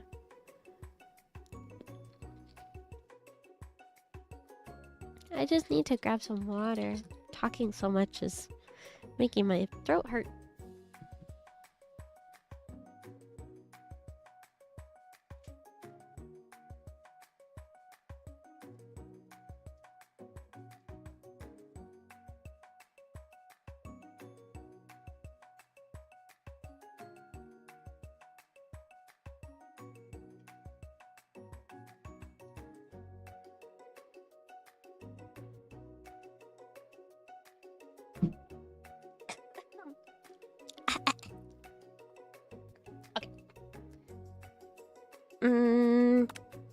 You sit near the rivals, but leave your back turned to them. You even hear Van Van mutter something that sounds a bit like a magic spell. However, he notices you eavesdropping. You try and cover your tracks and improvise an excuse. It's time for class, and you're distracting the rest of us who want to learn. Now you've upset them. Oh, and you're the emperor of cooking, are you? You make the rules? I'm not sure you'd know a good meal if it ate you. Being the best chef in the world takes more than just culinary skills. It takes creativity. It takes panache. and it doesn't hurt to use a little evil. You finally get a look at what it is they were hiding, and you instantly recognize it. It's a book, just like the one you found after your encounter with the spork monster. That's the same book that I found last night in the quad.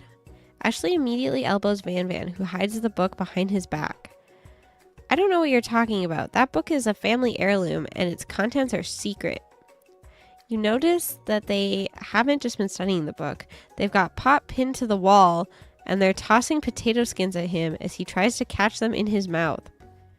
We're playing! Hee hee hee hee. Hi, Frosty. Welcome in.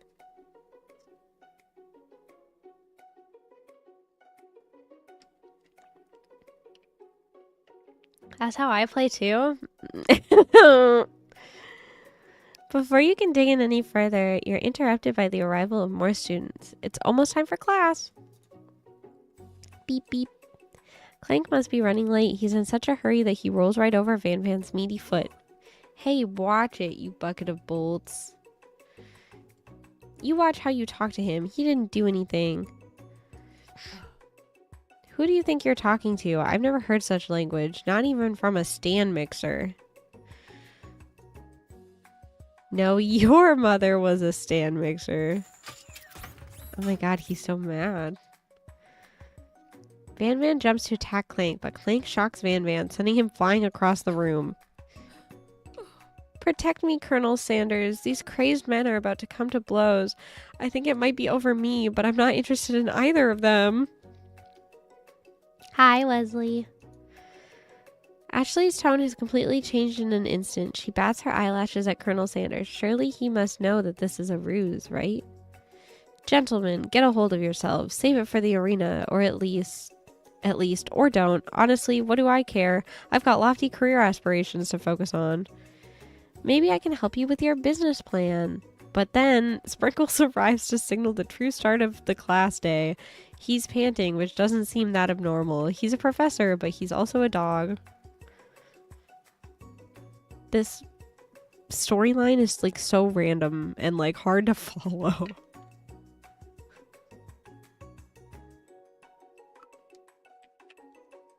Students, please take your seats. I apologize for my late arrival. I spent the morning chasing a car all around town and my tiny legs are very, very tired. But I'm here now and I hope you're ready to learn. Rub his furry dog belly. He loves it. Sprinkles stops in his tracks and sniffs the air around you. Something has him in a trance. It's the scent left on you from Colonel Sanders. Sprinkles jumps on you and licks your face. Down, boy. Down. Oh my god. German?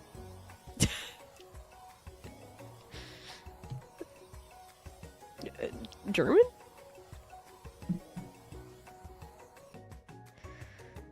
That command shouted by Colonel Sanders has snapped Sprinkles out of his trance. I wonder what's up with that. Sorry, I got a little carried away. After he catches his breath, Sprinkles regains control of the classroom. Without further ado, we'll review the global history of my favorite fowl, the chicken. You want to pay attention to the lesson, truly you do. Which is why in 1776, at the signing of the Declaration of Independence, it was a chicken who first signed their name. But you can't help but daydream about Colonel Sanders, and you miss most of the important parts. When you come to, Sprinkles is holding a tray of food in front of you. Well, TB? Naturally, this appears to you to be a sample platter. Which items do you want to sample? A glass of water, a shimmering pepper, a dog biscuit. A brightly colored pepper stands out from the other items. It sparkles in a most eye-catching way, so naturally you reach out, grab it, and eat it right away. However, your body's not prepared for the heat. The pepper has triggered an intense spice hallucination. It feels like forever as you trip through the universe. My friend, ooh. This guy again? I'm here to give you an important message. You must avenge my death and fulfill your destiny. All you must do is... I was saying to fulfill your destiny, all you must do is... Sorry, I think I've still got some spice stuck in my throat.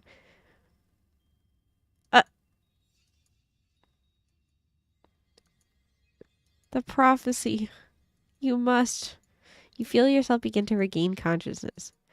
Aw, man, you come to and find everyone is staring at you. That pepper was the last of its kind on Earth and now it's gone forever. Oh, I keep making wrong decisions. You think to yourself, geez, I should pay better attention. We all make mistakes. I'm sure he'll forgive you someday. Come on, it's time for lunch. Before anyone can relax, the cafeteria lights dim, and your rivals enter to make a dramatic announcement.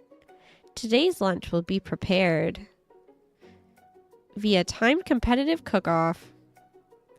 The level of theatrics with these two is off the charts.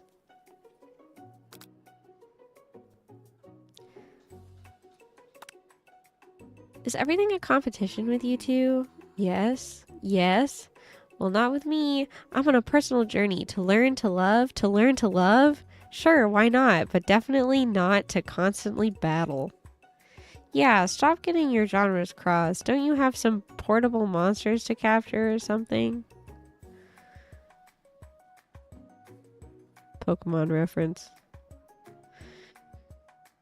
Why do you have to look at the galaxy so much? Because I keep dying.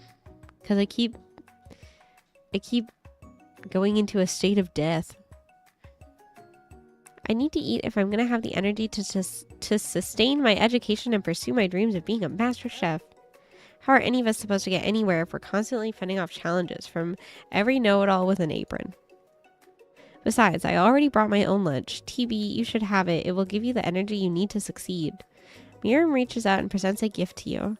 My special grilled cheese and tomato soup with chocolate milk to wash it down and a tartlet for dessert. Oh yeah, she makes tiny food. It only takes about 5 seconds to eat Miriam's tiny food, but it's just what you needed for motivation. You know what? I've learned enough for today. Let's battle. Just as things reach a boiling point, Sprinkle steps in. Surely he'll put a stop to this madness. Now, students, please settle down. This is a lunchroom, not a sportsing court. Finally, a little sense. You breathe a sigh of relief. At least not until we turn on the timer. Just then, a huge light blasts you in the face, flashing the words, "Timer ready." That's what I'm talking about.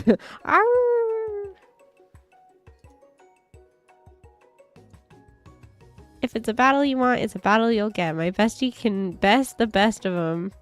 Best believe it. Like a diamond, I was formed under pressure, and now it's my chance to shine. I will defeat you myself. You had his chicken, and you made mashed potatoes and gravy on day 1, and you're feeling like you can really impress him again here. It's time to boil some water for the potatoes. Think fast. If the timer runs down, you'll be forced to pick randomly.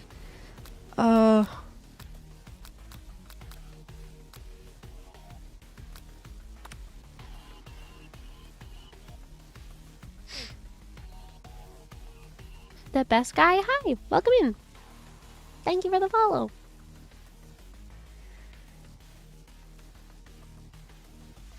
Winner gets to rub my furry belly. Let that enticing offer motivate you. You're going to need to season this chicken before you can cook it. You don't know Colonel Sanders' recipe exactly, but you have an idea. 11.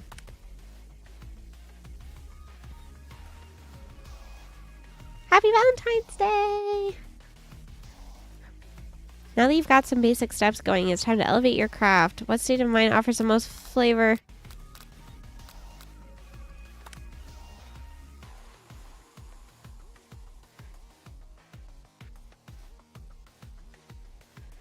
Uh-oh. When you were a child, your father told you to never forget where you came from. Every day you meditate on his advice and draw energy from that place. Where does it come from?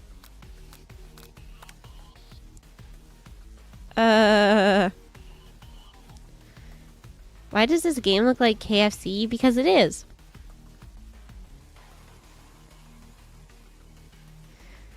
We're playing the Colonel Sanders dating sim, which is, I think, literally owned by KFC.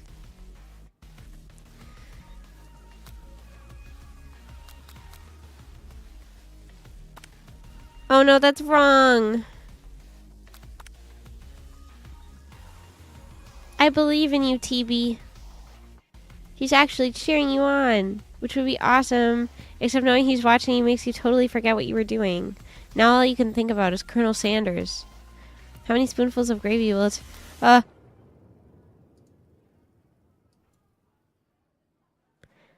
You are stranded on a desert island with only one dessert cookbook.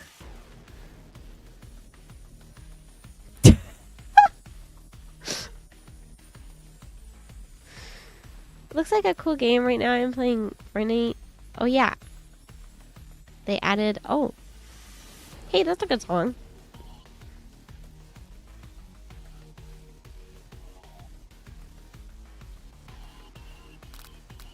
Wow.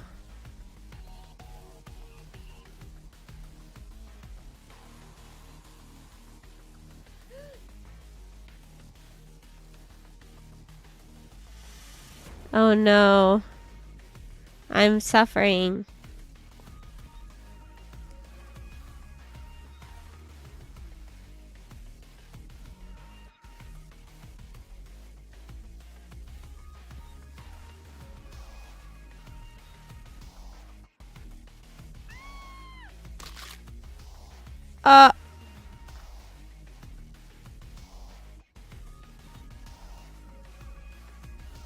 My hand just got crushed in the mixer.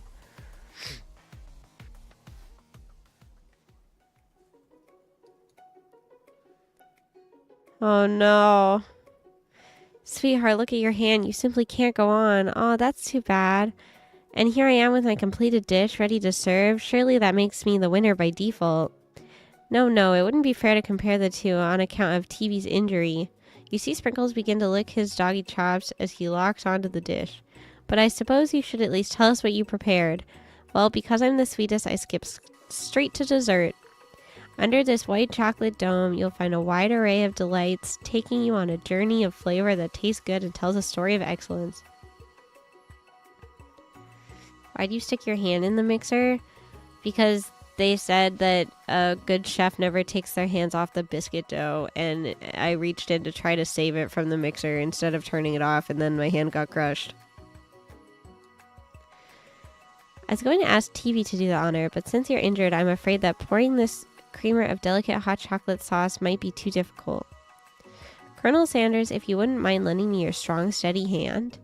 Colonel Sanders pours the hot chocolate sauce on top of the dome, causing it to melt away, revealing the ingredient hidden within.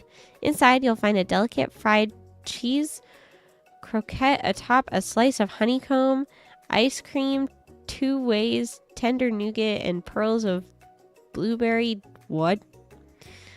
Words that I can't read.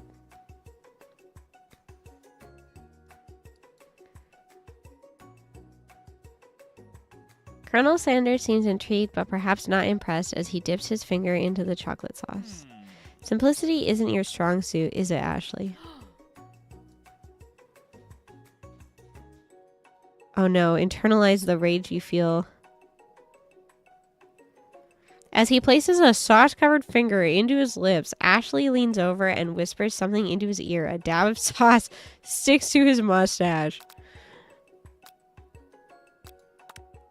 Your rage burns so intensely within your eyes that they burst into flames. The flames cause your eyebrows to catch fire and turn to ash, and they fall off on your face, which means people will have a hard time understanding your emotions for the rest of the semester, perhaps forever.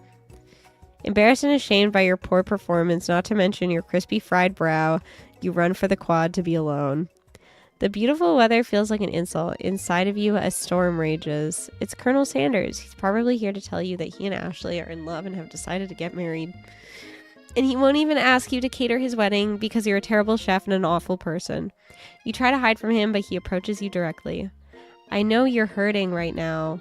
Not just from the devastating loss, but from that run-in with the mixer and that small fire. We should get that checked out. I'm fine. Can't you just leave me alone? I'm a loser. I'm not fit to fill your fryer. I'll never be a master chef. Failure is a part of life, not just for you, but for all of us. Do you think I've never failed at anything before? That's exactly what I think. Well then, think again. I wasn't always the man you see before you, enrolled in culinary school, incredibly handsome, successful, motivated. Well, handsome, sure, I was born that way, but I've walked other paths and and arrived at dead ends. I was passionate about life, but I failed as an obstetrician. I was passionate about justice, but I failed as a lawyer. I was passionate about livestock, but I even failed as a mule handler. That one was especially humiliating. Mules can be so cruel. I lost my business partner to a gunfight.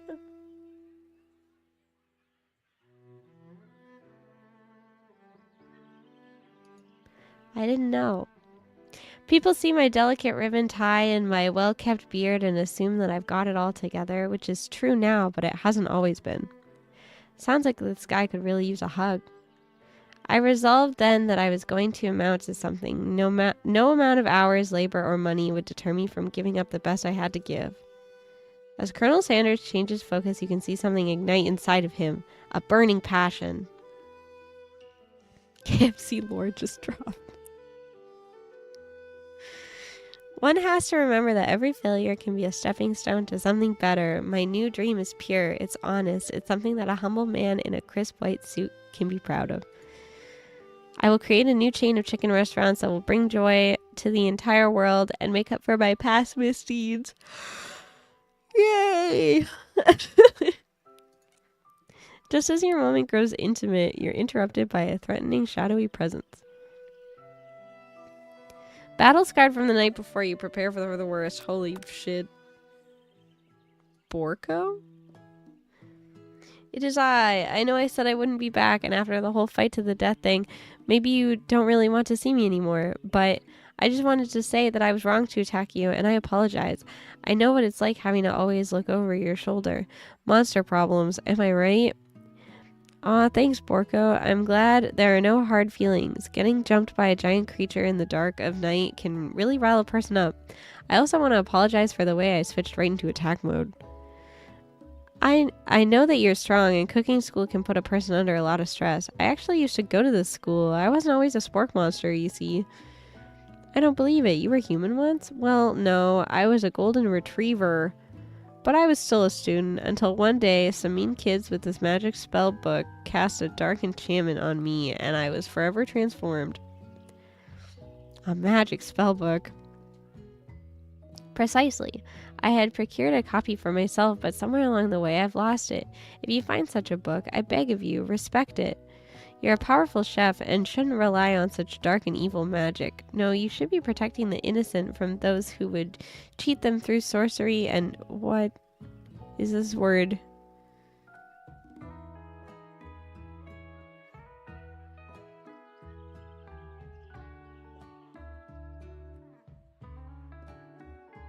I don't know how to read. If you need me, don't fear. I will be there. Said like it got guile. What does it mean? I've never seen this word before.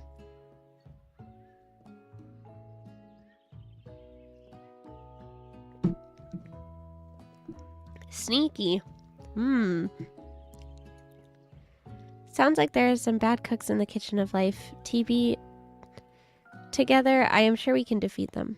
Come back to my hideaway and we can discuss. A personal invite.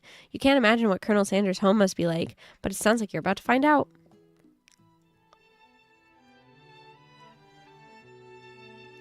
Stepping inside Sanders' home, surrounded by his things, you start to feel a special bond with him. Looks like you live such an exciting life, Colonel Sanders. Every day can be an adventure if you approach it with the right attitude.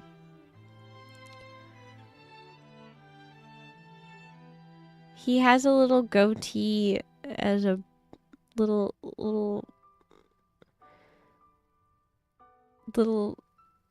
beard situation as a baby.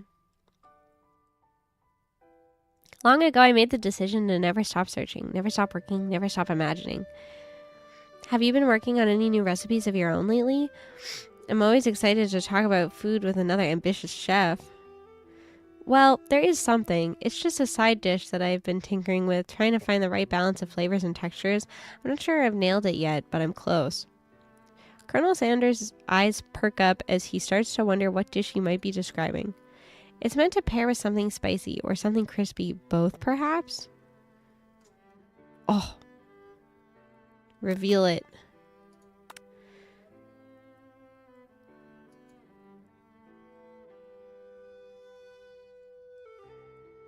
Before you can talk yourself out of it, you decided to dive in head first. You reach into your lunch bag for a special dish that you've been keeping on ice all day.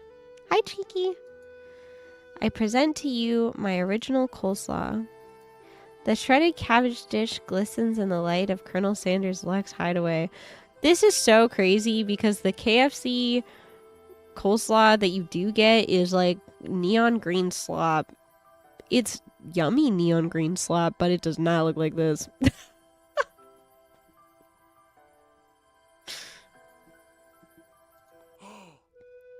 Magnificent. Together you chow down on the creamy slaw until it's just a spoonful remains in the bowl. Do you mind if I hold on to the last bite? I'd like to have it around so that I can admire its taste later and think back on this moment. You could offer to make him more, but he seems like a very sentimental kind of guy.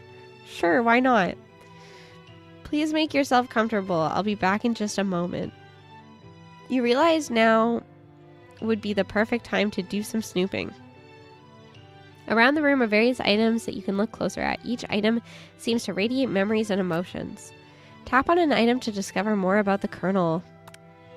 You gaze out the window across the vast lake and mountain range beyond. Just then, the ghost of a student pops up. Oh, did I miss it? I could have clicked on things then, and then I just didn't. That's funny. I thought it would send me to a screen where I could do that.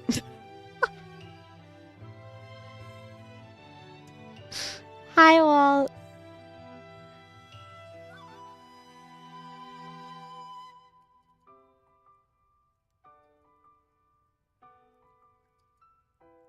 Oh, tap on an item to learn more about the kernel. You notice a very realistic stuffed chicken sitting on a corner table. When you pick it up, you realize it isn't just realistic, it's real. Taxidermy must have been important to Colonel Sanders when it was alive. A little note clipped to the chicken's foot reads, "The true state bird of the great state of Kentucky." A lock of silver hair is woven through the teeth of the comb. Upon further inspection, you realize that the hair therein isn't just silver in color. It's actually made of spun silver. A scented candle. You pick it up and try to identify the smell. Power tool? Freshly starched collar? Piece of wood floating in a lake? Summer of '69? No, it's one of the secret recipe ingredients. It's blank. Tap on an item to discover more about the kernel. Oh, a door? An adorable little baby boy crawls across the floor. From the goatee and mustache combo he sports, you figure that this must be Colonel Sanders himself. Or maybe it's the drumstick that he seems to be waving like a rattle. Who frames a baby picture of just themselves? Probably the same type of person who would make their own face the logo of the company they founded, am I right? The photo appears to be Colonel Sanders, except he's an old man visiting the pyramids of Egypt. Maybe this is where he discovered one of his secret herbs and spices. One of the framed photos shows an old man who looks a bit like Colonel Sanders standing with a friend. They hold fried chicken drumsticks and appear to be cheersing them. You look closely and see that there's a short inscription. I wonder who my friend Pete is. Tap on an item to discover more about the kernel. Take a closer look at a large urn sitting on a nearby pedestal. There's a plaque on it, and it's dusty, but when you wipe it off, you can read the inscription. It says, "Here lie the ashes of all my past careers and business failures."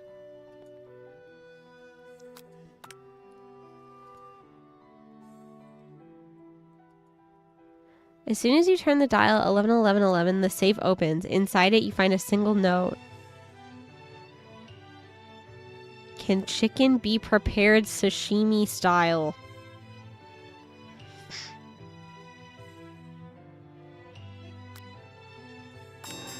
You open the door to Colonel Sanders' closet and find a row of his signature white suits hanging within. You take one off its hanger and try it on. The jacket is a bit long for you, but is soft and comfortable. You give yourself a deep hug, breathing in his scent. They say that home is where the heart is. Is this what they meant? Before you can look any further, you hear Colonel Sanders returning. He has a new dish that he has been working on, and he wants you to taste it. You try to act casual until he asks you why you're wearing his jacket. I don't usually loan those out, but I must say it does look good on you. Oh crap, the jacket. You forgot to take it off. Oh.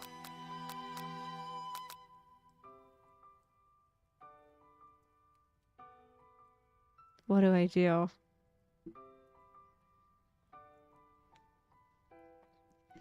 What do I do?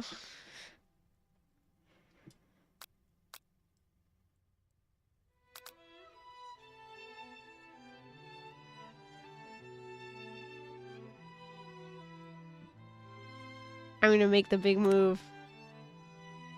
Whoa, whoa, whoa. This isn't that kind of game. Not that we blame you for trying, but still. Game over!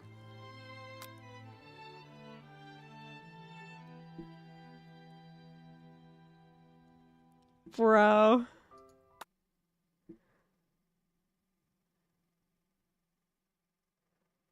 Well.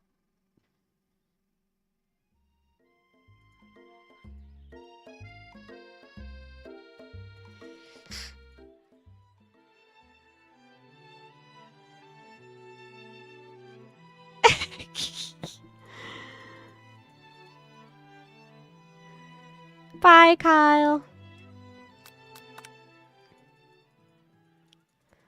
I gotta try to get to the part I was at.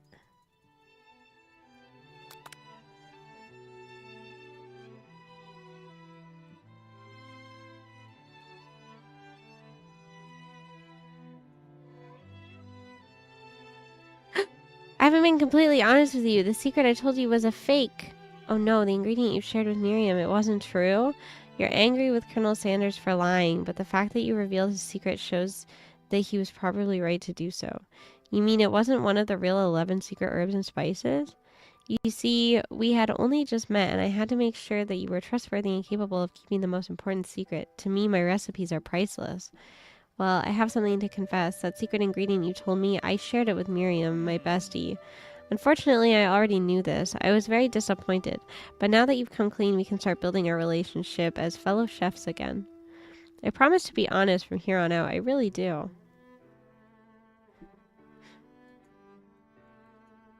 I present to you my original coleslaw. Magnificent. Okay, we're getting back to the point where I was at.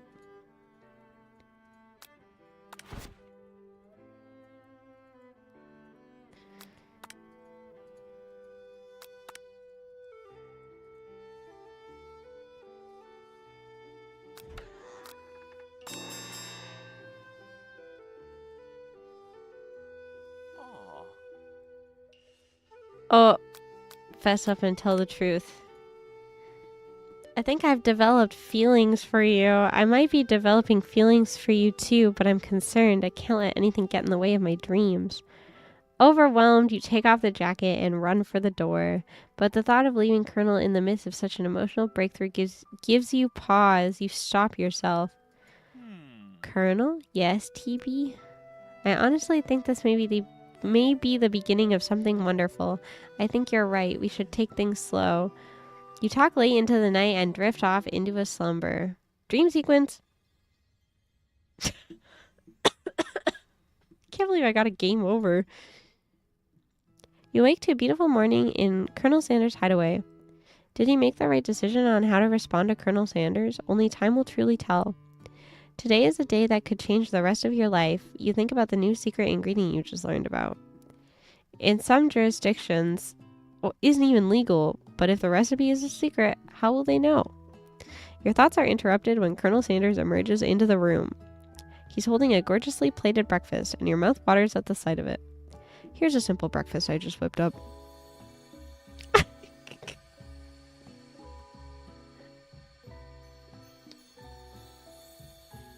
Man, now I want KFC.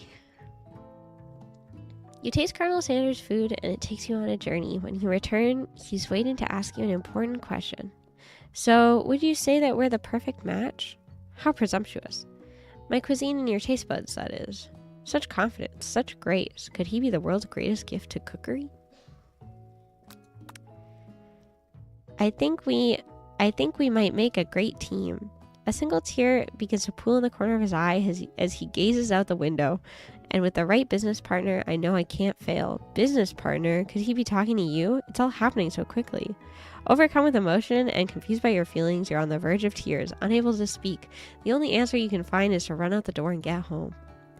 There's still one more day of school after all. The University of Cooking School Academy for Learning waits for no one. So true, maybe Dandy will take me to KFC for dinner. You get home to find something very surprising. Your best friend is there waiting for you.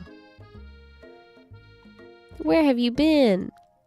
Because I had one heck of a night. I've been desperate to talk to you about it, but I couldn't find you. I got worried that something had happened to you. It's okay. But now that it turns out you're fine, I can finally get you up to speed on the saga of Miriam. You will not believe what happened to me after school yesterday. I went on a date. I think I can believe that. Since I'd been partnered up with Clank, he asked me to go out with him. Of course, I told him, you'd better keep your dials turned to polite and respectful. I'm not that kind of girl. But he was just interested in spending some one-on-one time together and getting to know me. So I said, yeah, sure, I can get to know the little metallic guy. Long story short, he took me skydiving with his friends, but things quickly spiraled out of control. Skydiving? Did she just say skydiving as if that's a typical first date to go on with a talking pressure cooker? Now I'm not really sure where we stand. You don't give Miriam time to tell her whole story, however. Bottling up the details of your own night is just too much to bear. And I went on a date too, back to Colonel Sanders' house, where I spent the night with him. You what? Nothing happened, but the emotional connection, wowzers.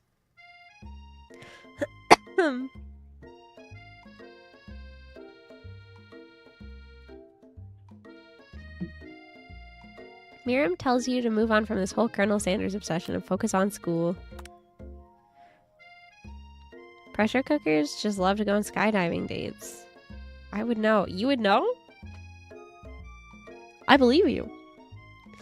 If being obsessed with Colonel Sanders is wrong, you don't want to be right. After a short argument, you both agree to your separate ways.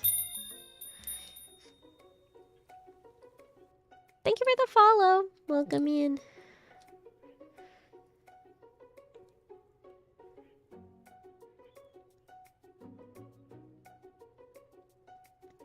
You can tell from a distance that they're picking on Pop, though he himself might not quite grasp that fact. Because, you know, he's Pop. What's this swirly? It sounds delicious. Oh, it's great. I'll order you one up right away. I'll have my swirly with sprinkles, please. Hee hee. Sprinkles is a dog and a treat. You can get your swirly dip, too. Why don't you pick on someone your own size? Because I'm literally the biggest person at this school? There's that horse that Colonel Sanders rides to school, but who would dare pick on such a gentle and beautiful creature? Who would dare pick on a horse? Surely none of you guys, right? Surely. You've got some nerve, TB, suggesting I pick on a defenseless horse. Now you're twisting my words, and I won't have it. You clench your fist, but the injury from yesterday's mixer accident makes you wince with pain. Doesn't look like you can go on cooking like that. Might as well just give up. I'll never give up, ever. Colonel Sanders arrives just as it appears things are close to boiling over. A naturally intuitive person, he senses that something has been going on. Is everyone excited for the final day of school? TB, how's that hand feeling? I'm sure you'll be back in fighting form by this afternoon. Aren't you concerned about my hands, Colonel? Yesterday I almost broke a nail winning so hard. Technically, I don't believe a winner was decided, but your presentation was quite impressive. What is he doing complimenting her? But what about the flavor of my delicate, warm, gooey chocolate sauce? It was clear that you're passionate about how your food is received. That's a lot of words to say it was bland. Excuse me, TB, I am more than capable enough to speak for myself. Oh no! Maybe you could tell me more about your thoughts as we walk into class, Colonel. I'm always interested in discussing the fine art of fine foods. See you inside. Oh no. Annoyed by Colonel Sanders' inability to see Ashley for who you know she really is, you walk across the quad to get some distance. In an attempt to distract yourself from how slighted you feel by that interaction with Ashley, you take out the spell book you recovered yesterday and start flipping through the pages. Whoa, what's that book? It looks like bad news. It's just something I found lying around. It would appear to be some sort of grimoire, but I don't really believe in that magic stuff. A grimoire? Like a book of spells? I don't know who would spend so much time decorating a magic book if it weren't really powerful. I can think of one surefire way to find out. You open to a page covered with arcane warnings, cast only in case of extreme emergency. It says around the edges of the page. I could use this spell here that says it will erase anyone I choose from all of my memories. If I scrub out Colonel Sanders, it would probably help me focus better on the upcoming final exam.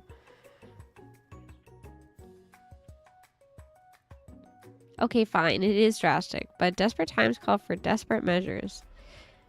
You've got a memory erasing spell sitting right in front of you and a pretty good excuse to try it out. But the spork monster said no. The spork monster said don't do that.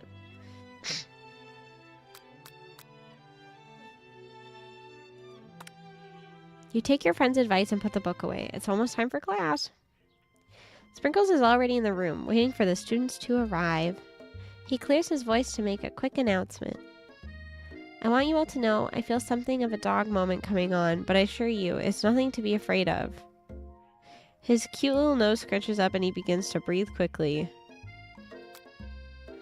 He must be hungry. Reach for some old homework and give him a snack. Dogs can be rather unpredictable, especially Sprinkles. Wait to see what happens. Sprinkles stops in his tracks. He focuses in on the window. The room is deadly silent. When you follow his gaze, you see a tiny orange squirrel perched on the cherry tree outside. Sprinkles turns feral and runs to the window of the classroom. He begins barking uncontrollably at the squirrel outside. Terrence, I told you to never come back here, Terrence. I will destroy you. Terrence. Sprinkles is barking ferociously, drool flying off of his face. The squirrel looks over, but he doesn't say anything back. You wonder, is that even a talking squirrel? Who named him Terrence? So true. Who named him?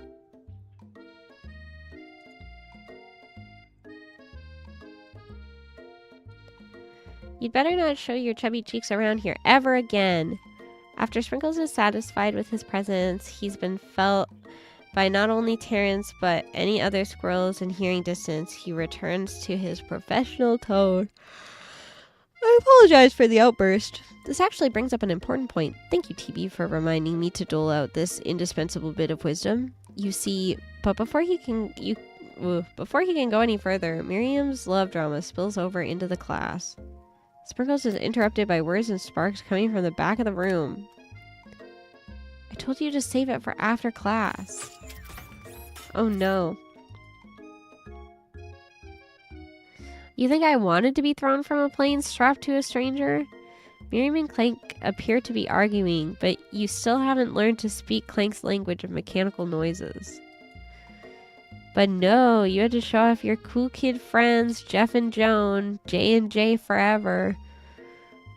Watch us form a triangle in midair as we descend. Triangles are the strongest shape. Don't you know? Yeah, well, that doesn't make it a great date. Then take Jeff and Joan with you. You can all hold hands as you pedal down the mountain, or off a cliff for all I care. J&J forever. Clank begins to shudder. Steam pours out the gaps of his panels, and then a loud ding stops him in his tracks. What? No amount of seasoning is going to make me want to eat that, Clank. Clank burps out a completely deep-fried sneaker. Considering that he himself has wheels, not feet, it's not entirely clear where it came from. In terms of deep-fried footwear, I guess it looks okay. Clank slowly rolls out of the room to be alone with his shoe. Everyone tries to pretend like they didn't see that entire thing go down. Nothing like a loud public breakup to cast a pal over the final day of school. Well, that was unfortunate, but we mustn't be distracted from what lies ahead. The final competition, Showdown Challenge Exam. Still working on the title, but I think you get it. Test time approaches. See you all in the arena. But before you can think about your upcoming competition, there's a very beautiful soul nearby in need of a pep talk. Hey Miriam, are you okay? Okay, I'm so mad I could smash a tiny mug, spilling several droplets of hot cocoa all over the floor. How could he embarrass me in class like that, in front of everyone? Her tiny cocoa is a delicious treasure, so you know that this breakup is no joke, even if the source of her frustration is such a silly boy. I know that you know this, but I'm gonna say it out loud. You don't need anyone. Me and you, we're gonna cruise through this final test and hit the carpool lane to Success City. Miriam brightens up, imagining the wind rushing through her short bangs, but she hesitates to embrace the feeling all the way. You're not going to saddle up on Colonel Sanders' stallion and ride off into the sunset without me. Of course not. Well, maybe, sorta, but I'm sure there's a pony out there with your name on it and a ranch big enough for both of us and whoever else we want to bring along. If it's not Pop or Clank or anyone else you meet today, tomorrow, or this whole year, so what? You're a special person who shouldn't settle for the first someone to show a little interest anyhow. Miriam gives you a big hug and wipes the tears from her cheeks. I should really review my menu for today. I'm going to make a very special soup. And I bet that Professor Dog is going to love it up. While you were pep-talking Miriam, you completely missed lunch, but that's okay because you had a better idea of how to spend the time before your exam. You've decided to head to the arena earlier to practice a dish. This is it, the location of your final challenge and test of will, a test of courage, a test of talent.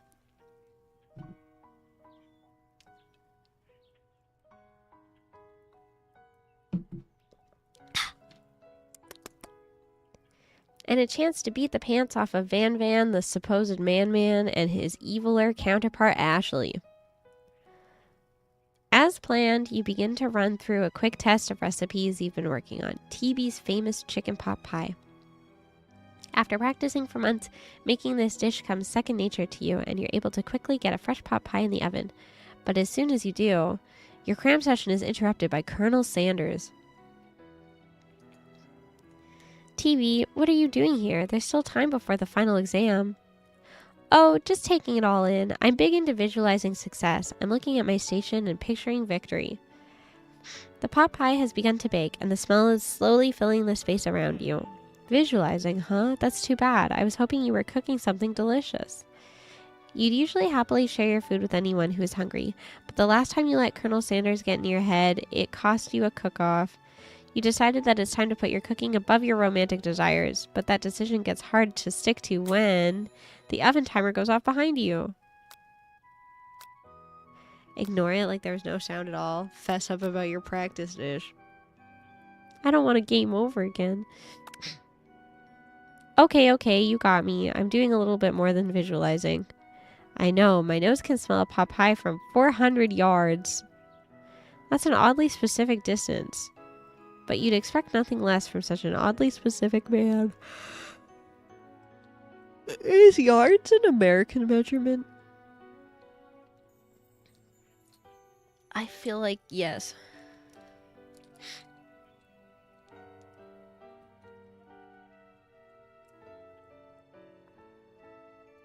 How long is a yard?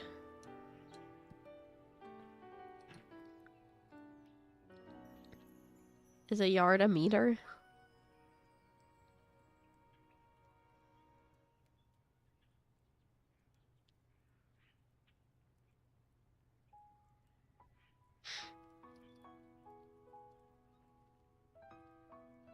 A football field is 100 yards.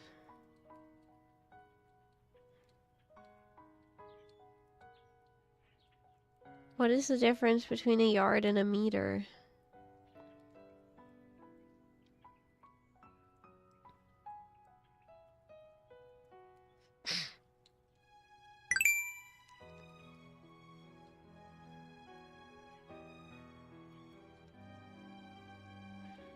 Meter, I hardly know her. Oh, about a meter.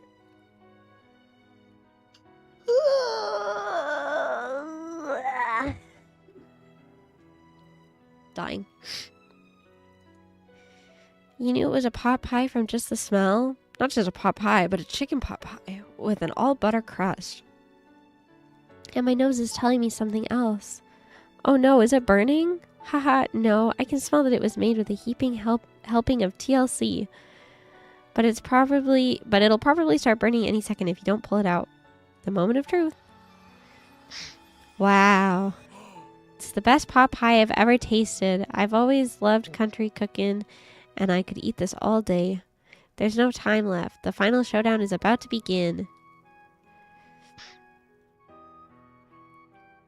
Sprinkles lays down the ground rules. There are no rules, that is, except to cook with everything you've got. You step up for the cook-off of a lifetime. You decided that mac and cheese plus the pot pie you've been practicing are just the dishes that'll push you over the edge to victory. Meanwhile, both Van and Ashley are preparing wildly elaborate dishes. Per their usual over-the-top selves, Miriam has her giant magnifying glass and several sets of tweezers. She's definitely prepared to go big, going small. Colonel Sanders seems to be harnessing his 11 herbs and spices, but he's trying to find a way to improve on something perfect. His original recipe fried chicken. The intensity of the room starts at a full 10 out of 10 with a frenzy of action. Everyone is calling out really cool special cooking moves as they prepare their food. Wow, this is getting serious. Colonel Sanders batters his chicken as it levitates through the air. Egg wash. Wash.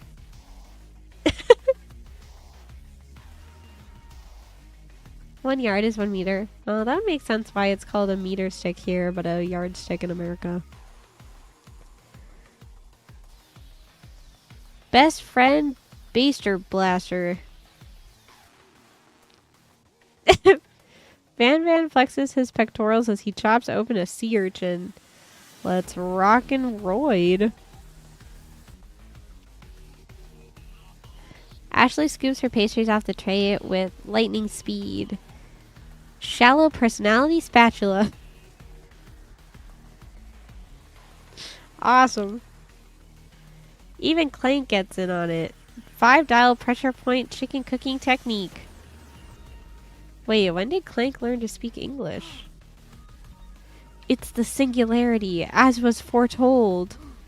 We mustn't let it happen or the appliance uprising will take us all. Self-destruct. What? Van quickly unplugs Clank and rolls him out the back door of the arena. As you frantically prepare your dish, you notice Ashley has her spell book out. Is she going to use some dark magic to turn the tide? You've got a book of your own, and you're desperate not to see her win another battle. Should you take this opportunity to fight magic with magic, even if it's almost certainly evil magic? No. Who needs magic when you've got passion? I'm going to do it the hard way.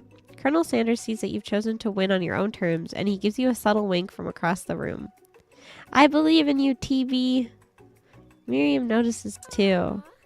And I've always believed in you, TB, since we were little kids, because I'm your best friend forever. You turn to notice that Miriam is at your station, cheering for you. Miriam, what about your dish? If you're here cheering, who is cooking? Tiny food, short cook time. I'm actually already done, so I thought I'd help you. Oh, that's sweet, but Miriam tosses a handful of spices directly into your boiling noodles. It's the secret ingredient! The boiling pot explodes, sending Miriam flying backwards. The watery noodles begin to swirl in the air, bubbling up into a dark cloud that thickens and congeals before your very eyes. It is I, Steve, the spork monster. Steve? Wait, what happened to Borko? You're not here to battle me, are you? We spork monsters are many. I think Borko had the day off, but you have conjured Steve, and I hate to battle, so I'd say you're doing pretty alright. What? My dish turned into a spork monster. Oh, hey, you're in the middle of a cooking competition. I love this stuff. It's better than TV. You crazy kids and your culinary skills really impress me. Mind if I hang out? I'm sorry, Steve, but I'm kind of in the middle of something. Do you mind? Steve the spork monster notices that you've got the grimoire stashed beneath your cooking station. I see what you're up to. Crisscross some magical items and accidentally summon me, huh? Haha, yeah, you guessed it, sorta. If you're here, would you mind tossing some fresh noodles in a pot of salted water? I'd love to. I've always wanted to be a top chef, actually. You know, when I was just a little spork pup back in the old country. My god. You can feel Spork Monster winding up to tell a very long and involved story. You don't know exactly where they came from, but it seems like it was probably lonely there. Actually, you know what? Maybe you should watch from the stands. I really need to focus on this competition. I understand. It's kind of like that time in monster school that I had fallen asleep during scare tactics class, and when I woke up, you toss a serious stare at Steve, and he takes the hint. Never mind. I'll tell you later. Good luck. My god. Having suffered this huge setback, you don't know how you could ever win. You summon extra power from deep down within yourself or give up and drop out of culinary school. I can do this. I have what it takes. I came here to win. Your hair turns mac and cheese orange as culinary energy flows through your body. My heart is pure. My hands are steady. My taste buds have been preparing their entire lives for... Yes, TV, you are the chosen one. You will avenge me. The power you'd been summoning immediately fades back out. You interrupted my inspiring monologue. Sorry. My heart is pure. My hands are steady. My taste buds have been preparing their entire lives for this moment. I will show the world my cookery. Can't wait to fight Spork Monster in Monster Hunter Wilds. So true. You begin to levitate off the ground. Energy courses through your body. You know that with this power, you can't do anything except turn back time, which would be super useful because while you were powering up, your chicken pot pie overcooked in the oven and can't be served. But don't worry, dear TB. Oh, I missed it. Impressed with your fortitude, Colonel Sanders decides that you've earned his support. I've been watching you today, and I must say I'm truly impressed. You've been thinking on your feet and rolling with the punches. He steps up to your station and stands right beside you. I'm here to help. All you've managed to make is mac and cheese, and time is almost up, so you're going to need it. But Colonel Sanders, what about the test? What will happen to you? What about the rules? Following the rules has never really been my thing. I follow my heart. What a guy. Colonel Sanders unfolds a delicate white towel to reveal the most delicious fried chicken tenders you've ever laid your eyes on. And besides, sometimes unexpected combinations can have surprising effects that surpass their individual efforts. Are you suggesting? If we combine forces, we can form the perfect food union. Time's up, students. With time expired, it's the moment everyone has been waiting for. You must now prepare to present your dishes. A handful of students stand tall, but the class seems incomplete. Seems we're missing some students. Pop? Clink? From off-screen, you hear a pure and innocent giggle that can only come from one student. Hee hee hee, I'm flying! Sounds like it's coming from that broom closet over there. Miriam, would you mind? Inside of the closet, you see Pop hanging on a broom hook by the elastic of his underpants. Pop, get down from there right now.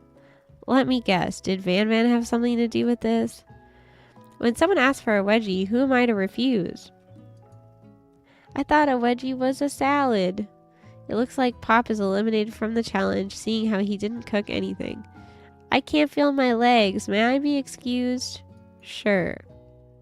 You kids and your pranks. I must say, it's not the worst prank at UCSAL history, but it's not exactly yearbook material. Wait a second. Pranks. Clink. Where did that pressure cooker roll off to? You wait to hear a signature word, beep, or onomatopoeia, but there's none. Somehow he must have gotten unplugged, I guess. Question mark. We'll have to figure that out later. That leaves only 4 remaining students. Please collect your final projects. Yes, it has been a long semester. Wow, 3 whole days long. But after days of hard work, the time has come for me to eat. It's the end of the game and all the spelling is going to shit. Now describe your dish. I've made tender udon noodles in savory soup. My word, it's so delicate. Is that a teeny tiny Narudamaki I spy afloat in this itsy bitsy bowl? Yes, chef. Please call me Sprinkles. Chef is my father's name. Yes, Sprinkles. And some green tea made from baby tea leaves that I picked myself. Sprinkles carefully sniffs around the dish before opening his mouth and letting just the tip of his pink dog tongue dip into the bowl. Sublime! Would anyone else like a taste? Oh, come on. I'm not one of those dogs who doesn't floss. I even have a really cute electric toothbrush for dogs. Fine. I'll enjoy it all by myself. Yes, chef. And in a flash, the entire meal has been devoured. Not that it took much. It was less than a thimble's worth of soup. A+. Rarely do I taste a dish with just as much love poured into it as yours. Miriam is overjoyed. She gives you a huge hug. Thank you, TV, for helping me believe in myself. Van Van, you're up. Now describe your dish. I made uni over smooth egg custard in an axe-hewn urchin shell topped with caviar.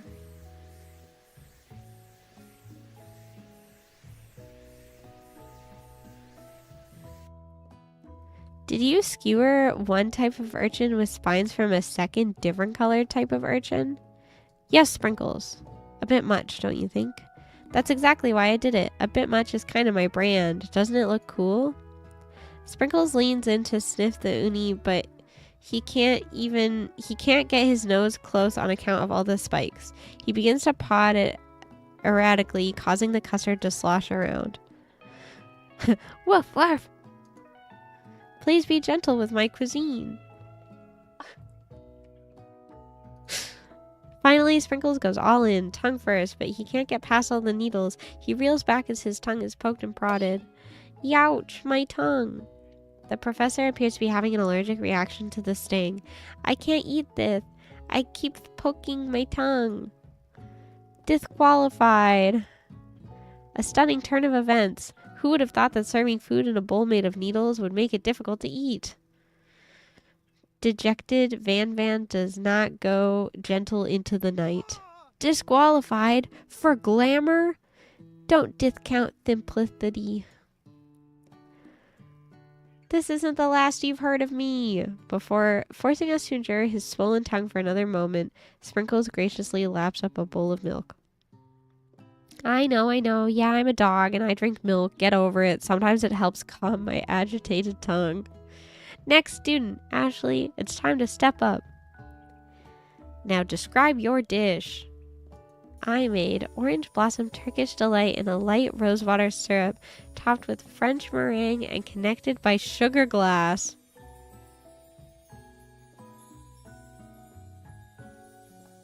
I'm not gonna lie, that sounds fire.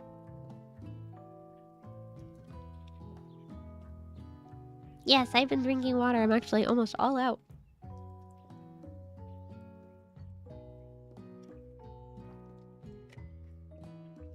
I had a whole big shaker full of water. It's almost gone. That actually doesn't sound too bad. Indeed, it's quite delightful. However, I'd ask that you please refrain from eating it or attempting to taste it in any way. It's very fragile and meant to be a display piece. Don't eat the food? At a cooking school? Got toast in your ears or something, TB? I told you, it's a display piece. Ashley, I must say it is beautiful. However, this is a cooking competition at a cooking school. Yeah, which is why I cooked it and did an extremely good job cooking it too. I didn't realize that we were having an eating exam. If I wanted to be judged on eating, I'd go to the College of Eating, School for the Hungry. I suppose you could smell it if you absolutely insisted, but don't breathe too hard. You might disrupt the sugar spiral. If the food cannot be eaten, it cannot be judged. You are disqualified. Rage overtakes Ashley, and she finally cannot keep her two-faced routine up. You wouldn't know high-end cuisine if it cooked you. And with that, Ashley storms out to rededicate herself to being the best, but this time without being shackled by trying to be fake nice and liked by everyone. This isn't the last you've heard of me either.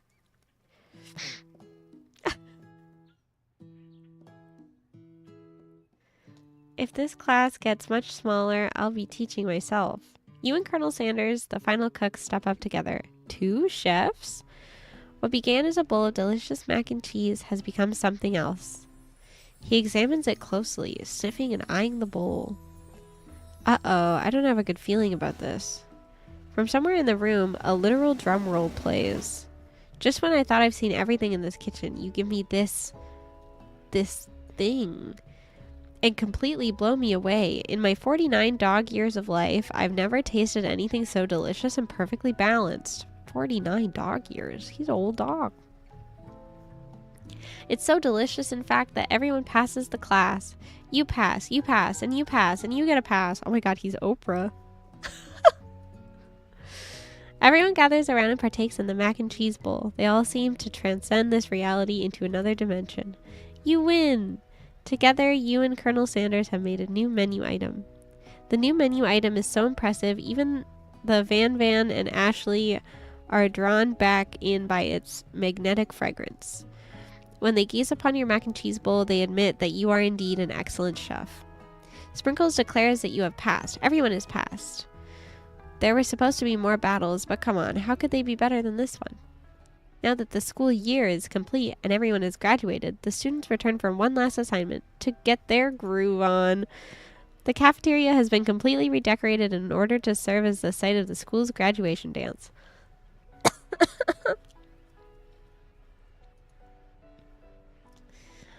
Compared to the massive, high-tech cooking arena, the humble decor seems downright cute and cozy. DJ Dog is in the house. Ow, ow, ow, ow, ow.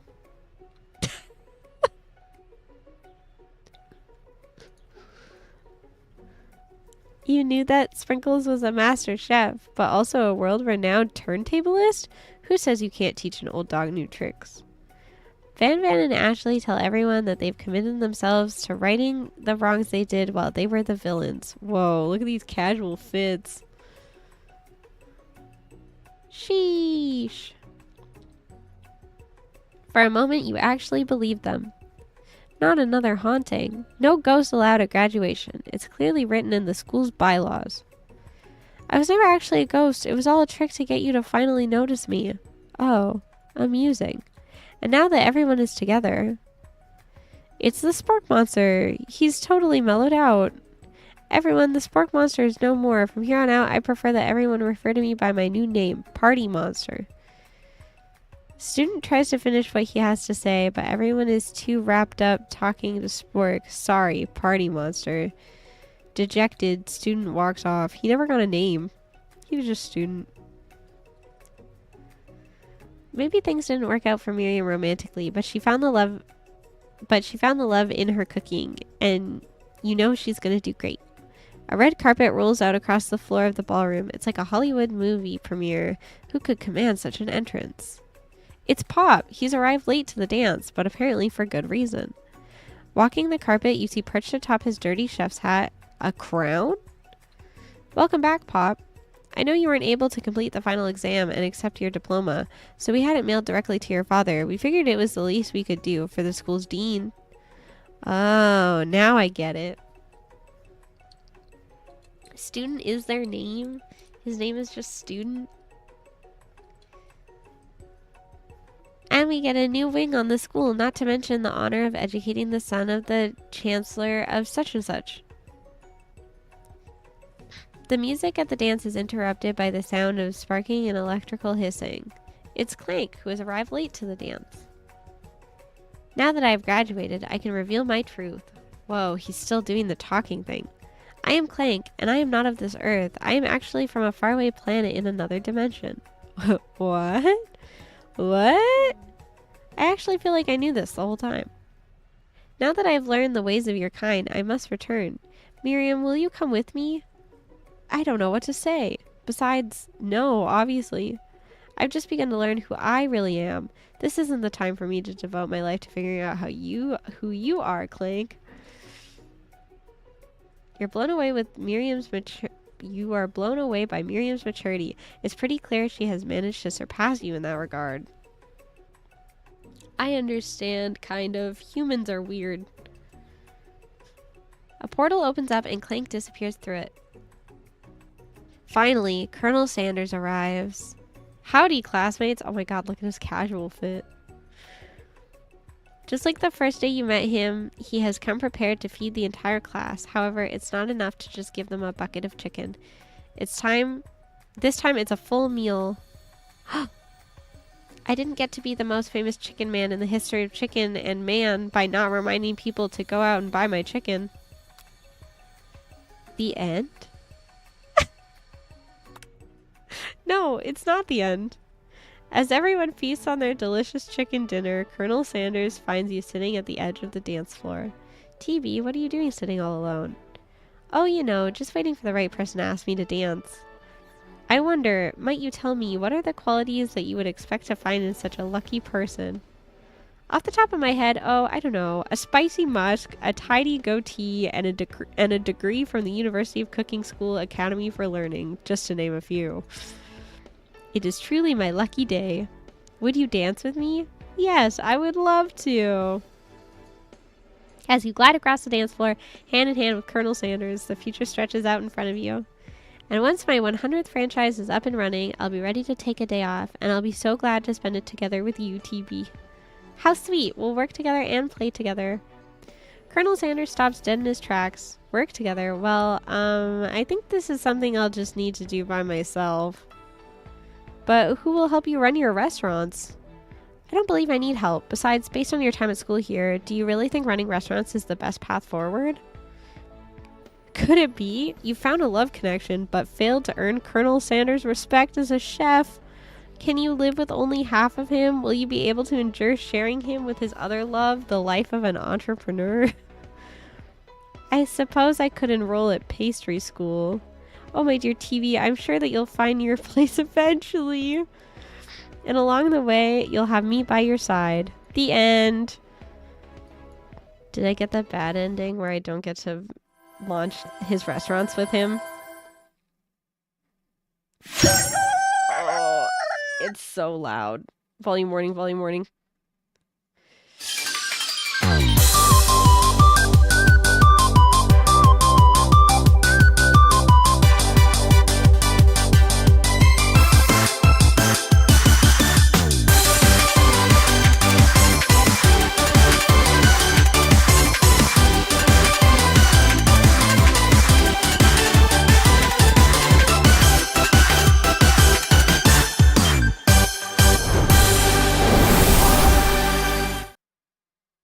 Wow. I did it. I played a whole game. I played a whole game in 2 hours. 2 hours, 3 hours. Woo! Yay! Happy Valentine's Day, everybody. Yippee!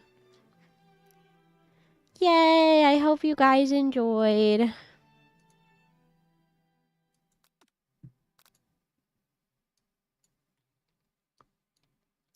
I hope you guys enjoyed.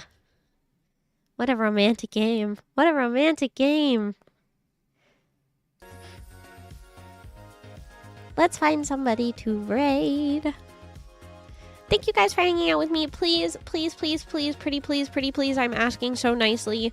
It would mean a lot to me if you went and you commented and liked the new song cover. Retweeted the tweets and things. It would really, really help me. I would appreciate it very much. It helps push it to the algorithm of wherever it needs to be. We are going to raid my friend Fua, who is playing a dating sim also. I will be back tomorrow. Tomorrow we're doing a Daddy Do after party, just chatting and hanging out with Dreamy. And then that's it for my streams this week. I do have a lot of waiting rooms already up and ready. Next week we are playing some Holocure, we're playing some more Persona, and then we're also hanging out with Daya. Yippee! It's very exciting. As well as February's Membies Only stream too. I hope you enjoy Valentine's Day and hope you celebrate with your loved ones. Thank you! I hope you guys have a lovely Valentine's Day too. I hope that it's really nice for you guys and that you do something that you love. Yep. Okay. Let's get ready to raid.